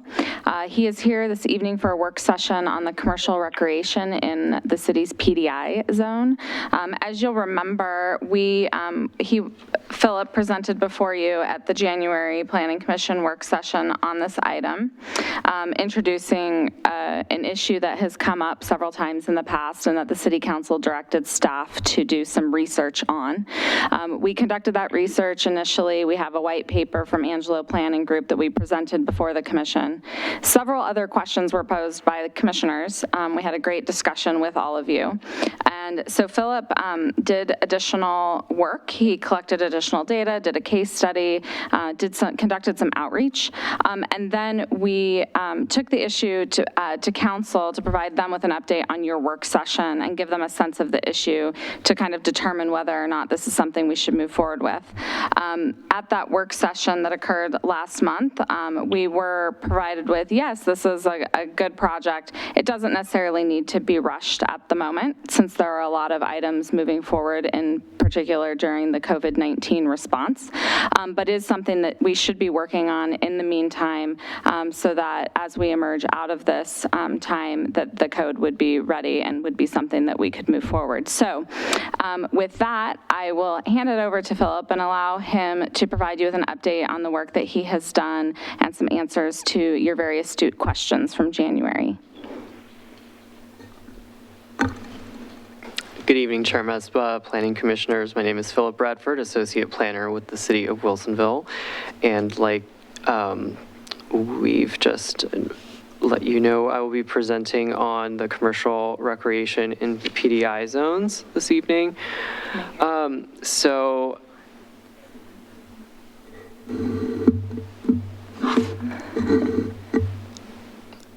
is the audio better? Yes. Okay.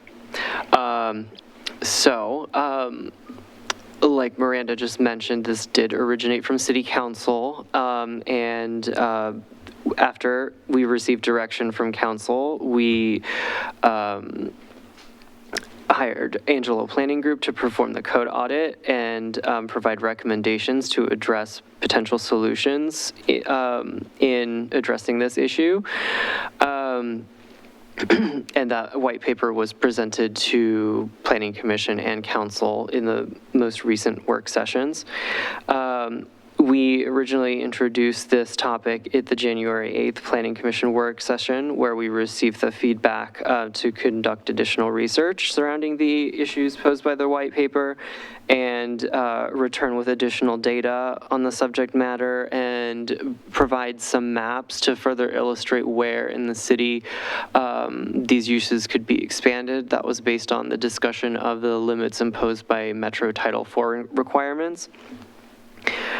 And then staff presented the topic again to City Council on the April 20th work session, and then received additional feedback and direction at that time that I will cover later in my presentation.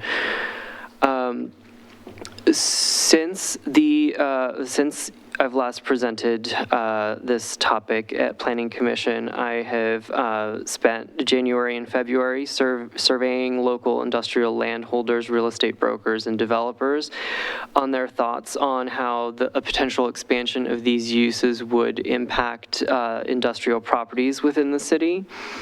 And after conducting that outreach, staff then contacted commercial recreation businesses inside and outside the city to gauge the size requirements of their needs and gain further insight on how these businesses function along the adjacent industrial users.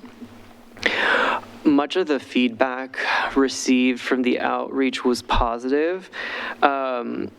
Many of the real estate brokers, developers, and landlords stress that any additional flexibility is beneficial when renting in multi-tenant industrial buildings.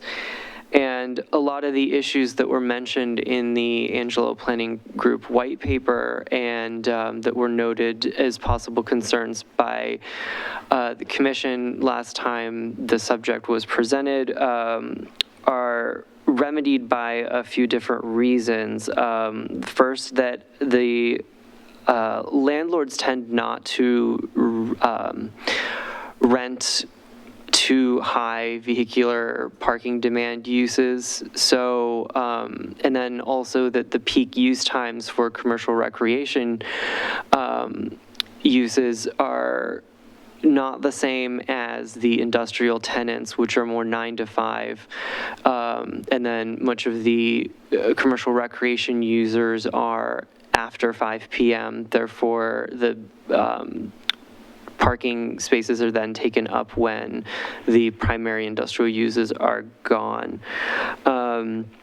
They also noted that a conditional use permit process would be beneficial because while they did note that additional flexibility was beneficial, industrial land is very scarce in the Portland metro region, and it was important to them to ensure that that industrial land would be preserved. And based on the outreach, the average size for these uses tend to be between 10,000 and 15,000 square feet, while large ones, such as indoor soccer, are around 30,000 square feet. But once you get to that size, those uses tend to locate in purpose-built structures that are on their own parcel of land, not shared with anyone else.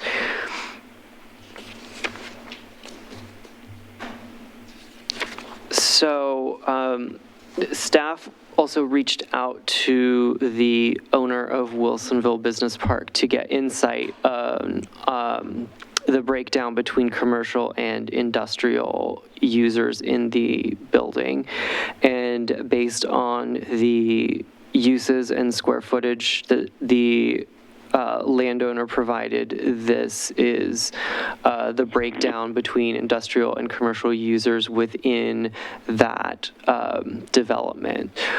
Staff did reach out to additional multi-tenant industrial developments, but for the sake of this outreach, we only heard back from one property owner and not the others with the information we were looking for. So as we discussed in the last work session, Metro Title IV is the part of Metro's growth functional management plan, and it provides and protects the supply of sites for employment by limiting types and the scale of non-industrial uses in industrial areas and employment areas. And our PDI code is written to be in compliance with Metro Title IV, and anything that we change would need to remain compliant with these standards. So the various limitations within Title IV, within the employment zones, commercial uses are limited to 60,000 square feet in a single structure or parcel. And industrial land, commercial uses are limited to 5,000 square feet in a single structure or 20,000 square feet in a multi-building development. And then within regionally significant industrial areas, commercial uses are limited to 3,000 square feet of commercial in a single structure and to 20,000 in a multi-building development. So with that information, the commercial recreation uses would only be able to be expanded within the Title IV employment lands, which is the least restrictive of the 3 land use categories in Metro Title IV. So to illustrate that, staff created the following maps to help Planning Commission and Council guide their decision-making on the topic. So this map shows Metro Title IV employment industrial and regionally significant industrial lands, excuse me, in Wilsonville, and the PDI zone is shown in the hatched pattern overlaid over the Metro Title IV lands.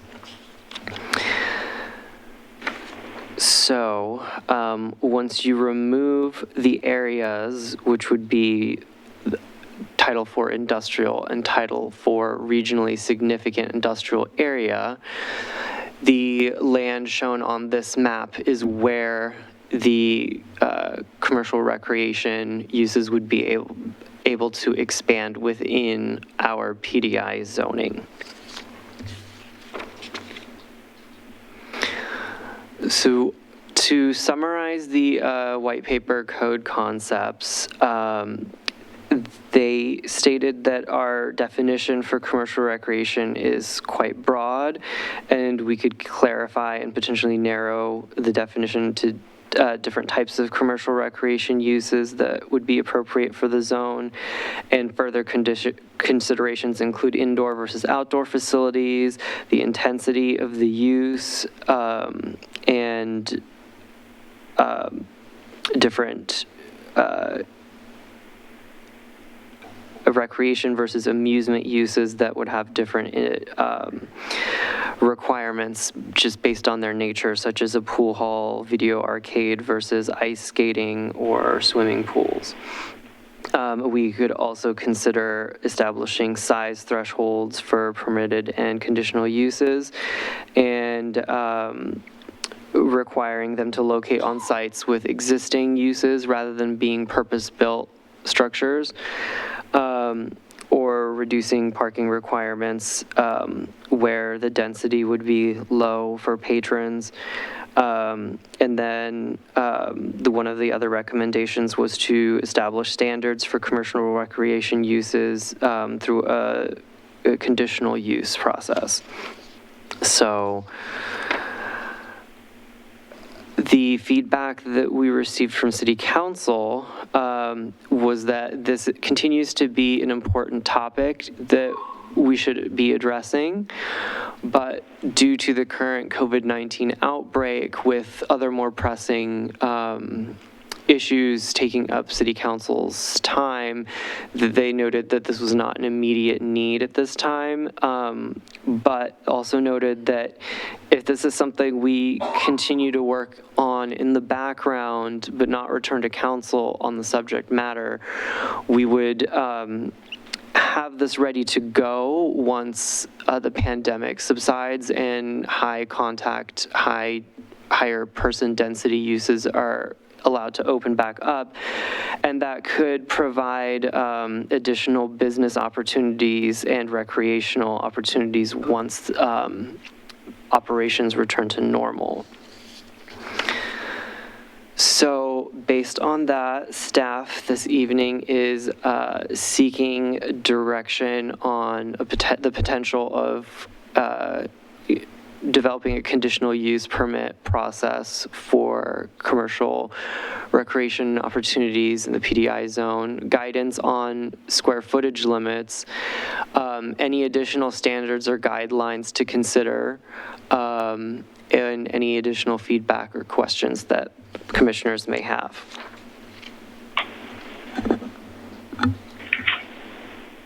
Thank you. So let's start with questions, actually, which was the last bullet before people start giving ideas on the other stuff. Any questions for staff on the presentation? Or any comments? Yeah, this is Chairman Musbar. Yes, sir. Okay, I didn't want to say anything until you recognized me. Well, your video isn't on, so I can't see you. Oh, it is. That's interesting. How's that? That's better. Okay, I raised my hand. Now I see it. I just had a quick question on one of the things here under the standards, and I wonder how, in setting a limit on trip generation, would work. We already have traffic issues right now. So I'm just wondering how that would work with a business in setting these limits. Can you provide some input on that?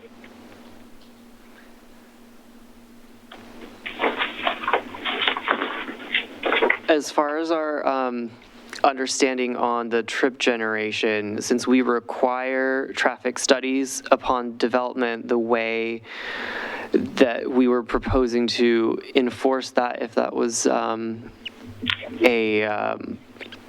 item that commissioners felt strongly about, is whether if the use would fall within the trip counts of the existing traffic study, then that would be permissible. However, if it exceeded that, we would,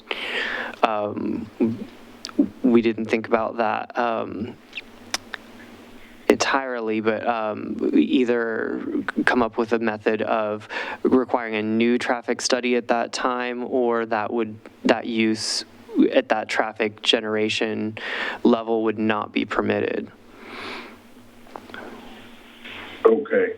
Yeah, for things like this, a traffic study would seem to be feasible, since we're talking about having more people in a particular area at various times. So I was just, that's a question that came to mind, and it's something that I think is important.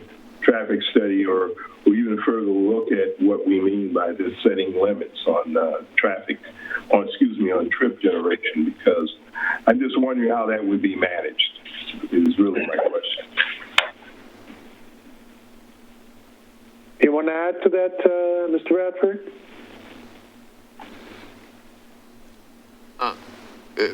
Commissioner Woods, could you clarify? I think what I'm hearing... Go ahead, I'm sorry. No, I apologize.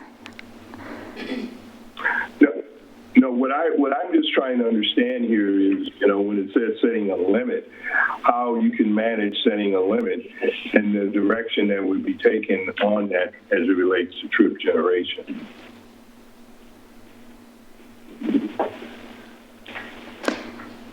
So the city, as we review developments, as projects come through the process, we require a traffic impact analysis be completed for every development. So we have an understanding of the trips that are generated on a site and how that impacts the system and what can essentially be accommodated on that site or cannot. So we would still require those traffic impact analyses be done. And then I think the question that we haven't necessarily set definition around yet is what we would do in the instances where the trips exceed either capacity assumed there or exceed and create traffic issues. There are different ways to handle that in other areas of development where development's allowed. We have done that through different mitigation. Could be improvements to the system, could be requiring trip management, so off time, or sometimes if it's an employer, we require there to be transit usage as a portion of the trips for that site. So there's different trip management that you can also do.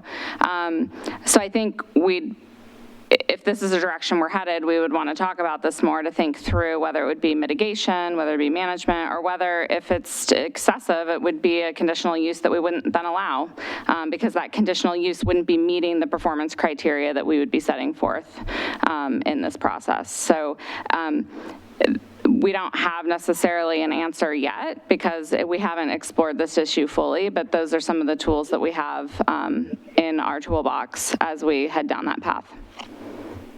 In any case, each application would be processed through staff before it gets to DRB, and ultimately DRB would make a determination if it hasn't been made already by staff. Yeah, my question was more along the lines, and you clarified that for me, Amanda.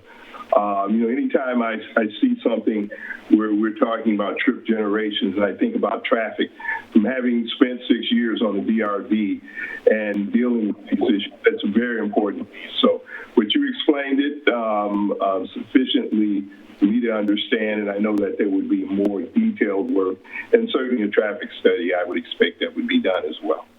Thank you.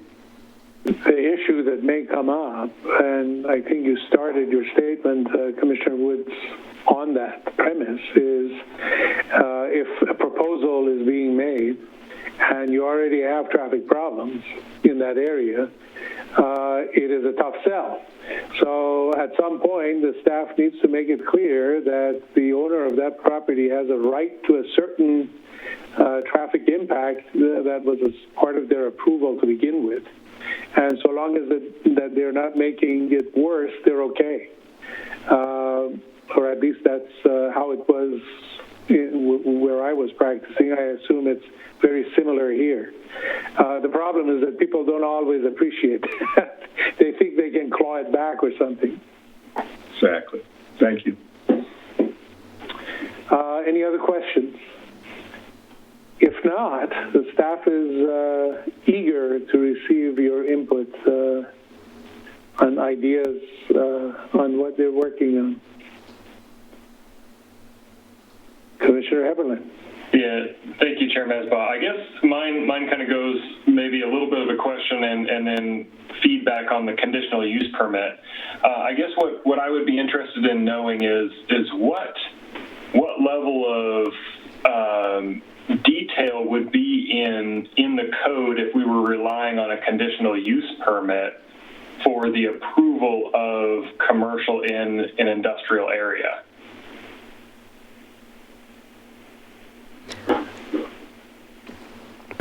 Commissioner Heberlein, if we were to move forward with a conditional use permit, we are looking for criteria such as square footage limitations, if there are any additional guidelines that you'd think would be beneficial, such as separating them out by intensity or indoor versus outdoor, whether we don't want to see these uses expanded in new construction sites, is that they would take up land from an overall industrial development potentially, and there was talk in the last work session on any sort of criteria that would establish that if they were purpose-built, if we would move forward with allowing that the purpose-built structures would be built in a way that they could be easily converted to industrial flex use. And I think that's the kind of guidelines that we'd be looking to implement with the conditional use permit. Okay. All right. Thank you. Yeah, I mean, without going into the details of all the mechanisms behind what the conditional use permit would look at from a criteria standpoint, it seems like a reasonable way to go. My concern is making sure that it has enough specificity so that it is clear and measurable in terms of how we accept them, and it doesn't become it's this use, so I'm going to reject it. It's based on measurable data that we can say yes or no. It either meets or does not meet the criteria for approval of a conditional use permit.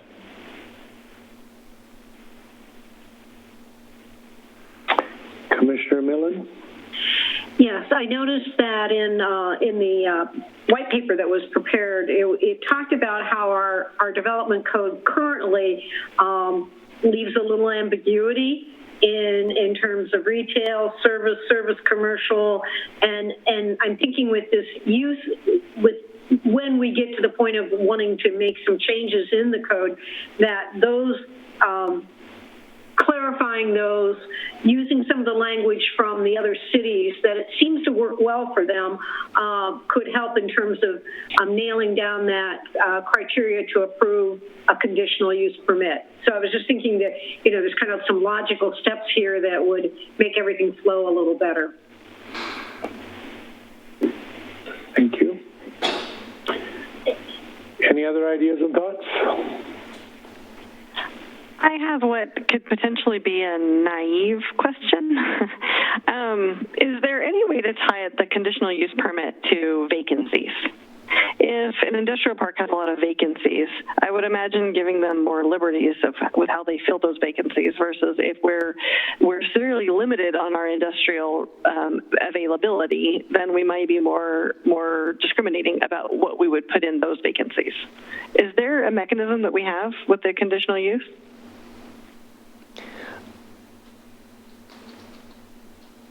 As far as I know, there is not a mechanism to take that into consideration.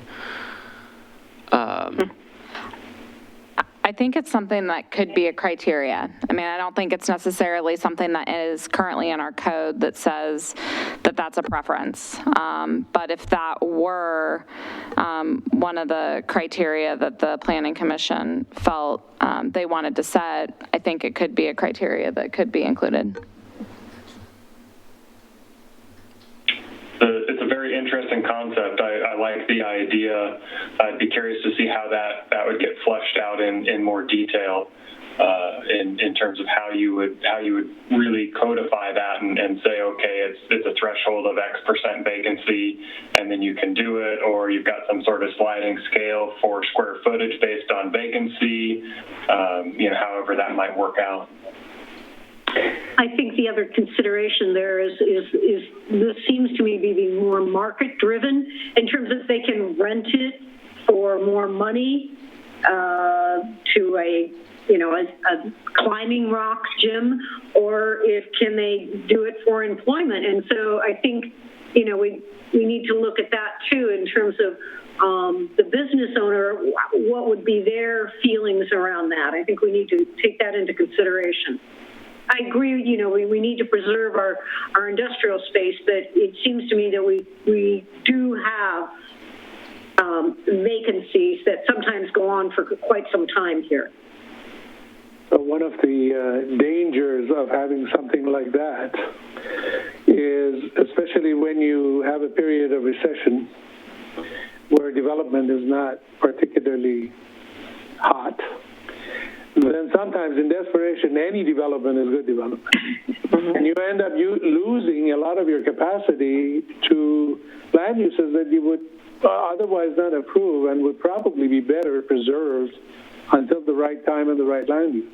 So that's my only concern with any kind of, it's not developing, so we need to have a fire sale on this land kind of approach. Yeah, I like what Jennifer has put forward here.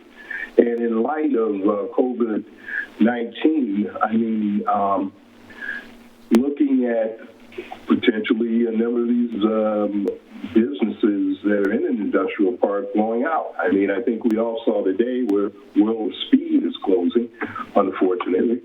And so I think in keeping that in sight, in trying to see, okay, is this something that is really needed? But I think, and I shouldn't say needed, but needs to be expanded on. And the suggestion that Jennifer made is one I think that is one that we should look at. And once again, I say that in light of the economy and where we're at right now, because we just don't know how many businesses that are there that may not be there soon. And because of that, those owners may think of ways or be creative in ways of using that space and may be more open to suggestions like what Jennifer put forth and others.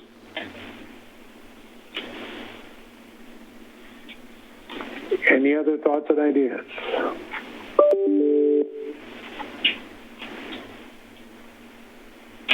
I don't see any other hands going up. Yeah, Chair Mesbah, I guess, we haven't talked at all about guidance on square footage limitations and want to make sure that we touch on that for staff. I guess from my perspective, I'm not sure I have any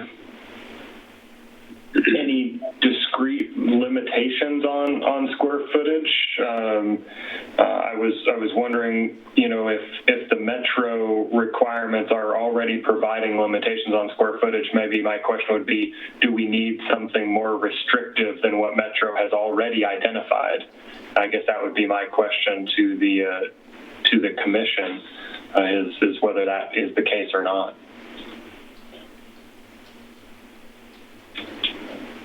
Staff has any information on that? My concern with making things stricter than Metro's requirements for commercial use is that we would end up further preventing commercial recreation uses from opening up if we are intending to do otherwise. I'm not sure if that would be following the intent of trying to expand the uses, unless I misinterpreted the question from Commissioner Heberlein. What I was hearing is there any scenario in which you would want to have a stricter standard? Yeah, and Philip, I guess my question, and maybe this is a misinterpretation. So the Metro Title IV provides limitations for industrial areas. Is that correct? Metro is already specifying you can only have this much commercial development in an industrial area? Yeah, that's correct. Within the 3 different areas they have in there, the thresholds change depending on where they fall. So Wilsonville has 3 different Title IV areas: employment, regional significant industrial area, and Title IV regular industrial. The requirements are most stringent in the regionally significant industrial area and the industrial areas. So since we would only be expanding the requirement in employment areas, we're not really constrained by a very stringent square footage, since that area limits commercial uses to 60,000 square feet. But our code is written so that the limit by default is 5,000 square feet in a single structure and 20,000 in a multi-building development. Okay, so if I was hearing you correctly, the Metro limit for the employment designation is 60,000 square feet, mm-hmm. where our code currently is limiting us to something significantly less than that. Yes. Okay. Is it the case that 60,000 square feet is indoor and outdoor, so it would cover, say, a sports field, a track, or something like that? As far as I know, with Title IV, it does not specify. It just talks about commercial uses more broadly.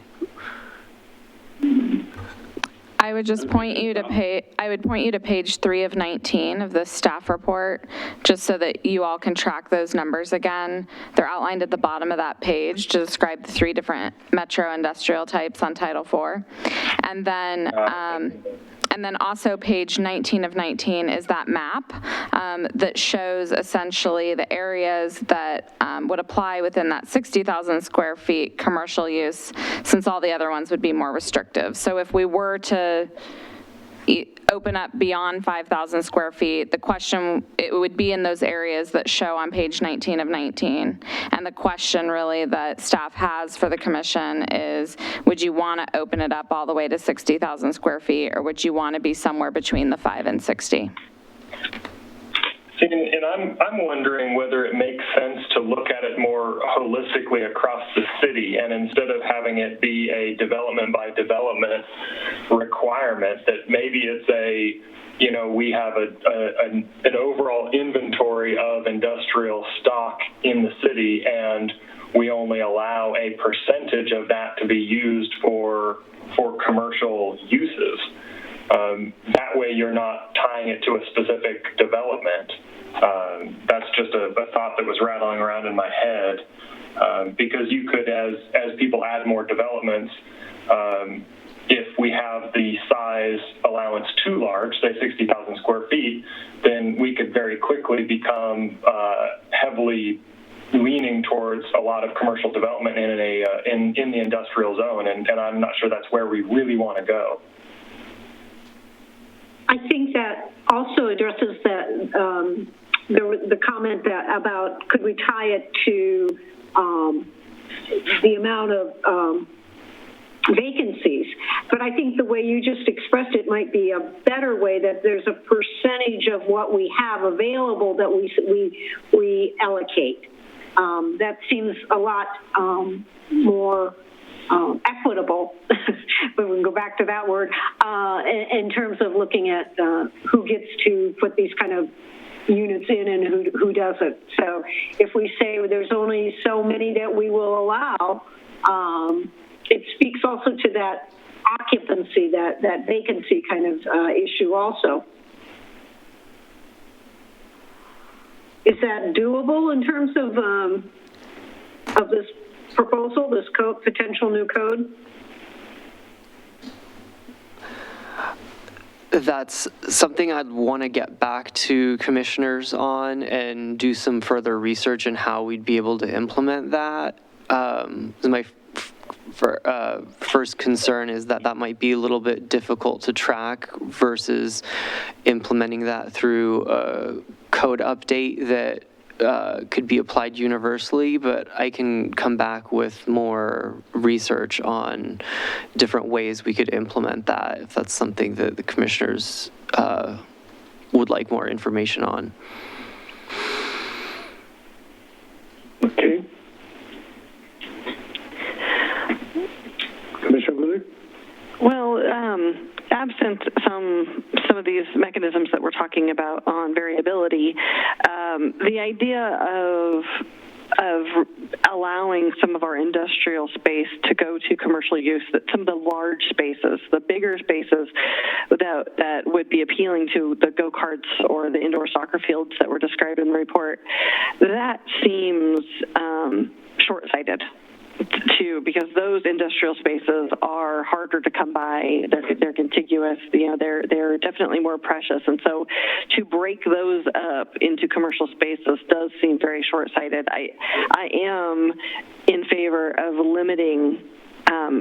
Limiting it to 5,000 seems excessive, considering the CrossFit example that was given and the square footage per user, but. Expanding it to up to 10,000 seems reasonable, but going up to the 30 and 40,000 square feet and beyond seems negligent for our industrial preservation. Okay. Are you getting enough ideas, Philip, or not? I think everything has been helpful. It would be interesting to hear more about, but so if 30 and 40,000 is becoming too excessive, and did I hear 20,000 would be permissible? Where between the two would we start thinking about drawing a line here? Is something I would like to know.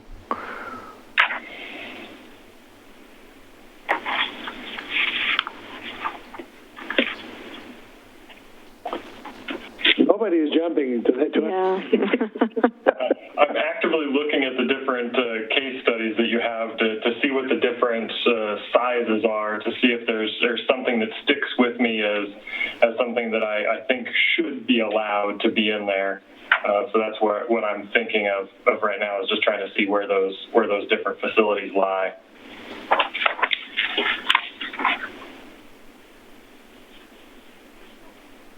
Unfortunately, in one part of the report, it says indoor soccer is between 15 and 30,000 square feet, but then on the next page, it says, such as indoor soccer and indoor go-karts range from 30 to 40, and those are very different figures for how much real estate they require. Blame the go-karts on that.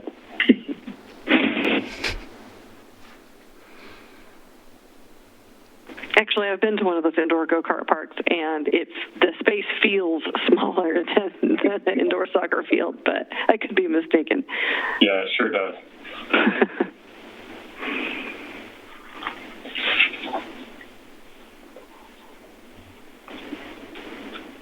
Staff doesn't have any feel for what would be more appropriate for Wilsonville threshold, do you? As a recommendation. Not at this time. I was hoping to see what the commissioners thought on the issue and then come back with some draft code updates and then further refine it from there. What I was hearing, Phil, is the concept of a large industrial space being wasted or underused, if you wish. We shouldn't say wasted. Underutilized. And so the question is, it becomes very technical very quickly, is given the industrial uses that are prevalent in Wilsonville or that Wilsonville wants to move towards, what spaces become premium and what spaces become really extra and not usable for the industrial uses that you're aiming at. And therefore, opening them up for alternative uses becomes, a viable alternative.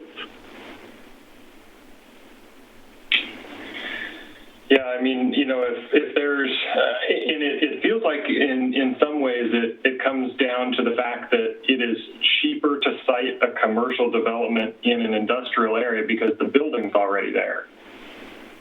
We may have enough commercial space, a lot, I'd call it Fry's, for example, or something like that, where you could put a commercial development in, but it's more expensive because it's already a custom-built facility. So what we're really saying is, do we want to allow commercial developers to have a deal and be able to site in Wilsonville an industrial area because it's cheaper? And I think while I'm okay with it to an extent, I really do resonate with Commissioner Willard's idea of leaving large industrial areas to be industrial. That's what they're there for. Commissioner Greenfield. In 2008, that crash, we were left with, I believe, as I recall, 6 large industrial buildings, which subsequently were identified as part of the TIF zone strategy, in which the industrial nature of those sites was to be preserved and enhanced as a condition of receiving the TIF funding. I'm thinking, however, that one of those, if I recall right, was the Jeep Ram dealership, which then became, would have to have been commercial. But exclusive of those, the others were all, and I believe that none of the others actually took advantage of the TIF funding, as it turned out. None of them was necessary. But the point here is that in that TIF plan, the purpose of the building was preserved, and the point of the TIF funding was to preserve the building those buildings as industrial buildings. Seems to me that we want to do that, and that whatever we do should not give up those in the high employment productivity of those buildings. Commissioner Millen, did you have your hand up? No. Oh, I'm sorry. I seem to recall hearing that industrial land uses, industrial facilities are at a premium in the metro area, including Wilsonville. So the whole conversation is a little bit, to me, it doesn't ring the bell. I don't know why, if we have such shortage of industrial facilities and square footage, that even if it's cheaper for commercial, that industrial wouldn't fill that quickly before it sits around for somebody to pick it up on the cheap. Commissioner Willard, I can't hear you. She's on mute. She is on mute. Okay, I'm unmuted now. What we were talking about last time, about what the motivation that I recall for putting some of these commercial uses in an industrial area was there were some commercial recreational areas. There were some gymnasiums that were cited that are maxed out. They have nowhere to go. They cannot grow. They're stuck. And so that was one driver for us to consider this. The other point that I had made was that I work in a heavy industrial area, and having access to commercial recreation was really attractive to some industrial employers. So that way you actually can recreate or dine or do a variety of things. Dining isn't what we're talking about here, but where you're working. So it actually makes it more attractive to some of the talent that you're trying to recruit. Thank you for that reminder, because now we are talking about a more comprehensive kind of view of an industrial development and how a commercial change of use or expansion could be an added value to that employment center as a whole. That's a different criterion than it's empty anyway, we might as well fill it with something. So the square footage then becomes almost moot, because depending on how much value it adds to the surrounding industrial development as an additional service for the high-intensity employment, it may be worthwhile to go with higher square footage just to accommodate. I would say that the square footage is dependent on the overall square footage of that whole industrial complex, and whether or not this is the right amount to support the industrial complex as a whole. So what's the number? No pressure. The overall size of the industrial complex. Is there a percentage? I would look at how much value it adds. It needs to be strength adjacent industrial area, and not just waving arms at it, but we can document it. We have surveys of the employees and employers that say, this is going to really add to our staying ability and hiring ability and all that. That's how I would approach this, but that's much more complex than I think the staff is looking for.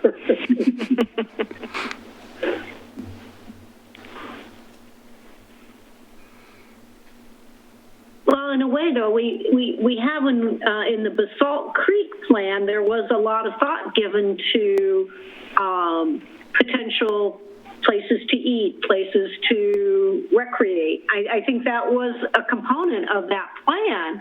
So I don't think it's kind of out of line that this is being discussed, because we did say that was an important piece of making a good industrial area. So,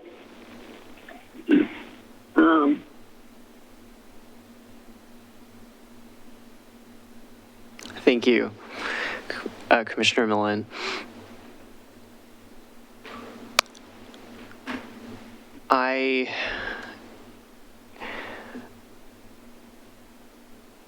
I'm not very familiar with the Coffee Creek plan. I mean, Basalt Creek, sorry, not Coffee Creek. I'm familiar with Coffee Creek, but I think that we should look at what would provide different recreational and commercial outlets to industrial users in all areas. And I think that next time I come before the commission in work session, I'll have taken into consideration all of what I heard this evening, and hopefully come back with something more concrete that and a draft code that we can get more feedback on. Thank you. This is what happens when the time pressure is off a project. See, we start talking about how we can improve it. Now we have plenty of time to do this, is what you started with, so.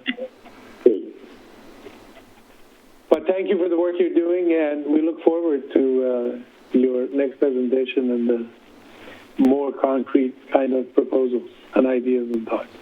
Thank you. Thank you all for your feedback tonight. That on our agenda is the last bit that has a presentation on it. The rest of the agenda has to do with what was included in the packet. City Council action minutes were included. And I don't know if commissioners have any questions on anything they read there or any comments they want to make. I don't see anybody. And then we have the 2020 Planning Commission work program that has been updated. We have some work session items coming up at our next meeting, but no public hearing. Are there any questions on that? If not, I will ask Ms. Bateshell if there are anything staff wants to include before we close the meeting. Thank you, Chair Messbah. Miranda Bateshell, Planning Director. There are no other staff communications that we have for the commission this evening. Thank you very much for your patience with our remote meeting. I only noticed a brief period where social distancing was not happening as staff were consulting with one another, but other than that, we were well. And so at 8:57, before you do, I'm ready. Can you move to adjourn? Can you have somebody move to adjourn? I'll move to adjourn the meeting. Thank you. Second. I have a motion and a second, and that will adjourn our meeting. Thank you. Thank you. Thank you. Thank you. Thank you, Commission.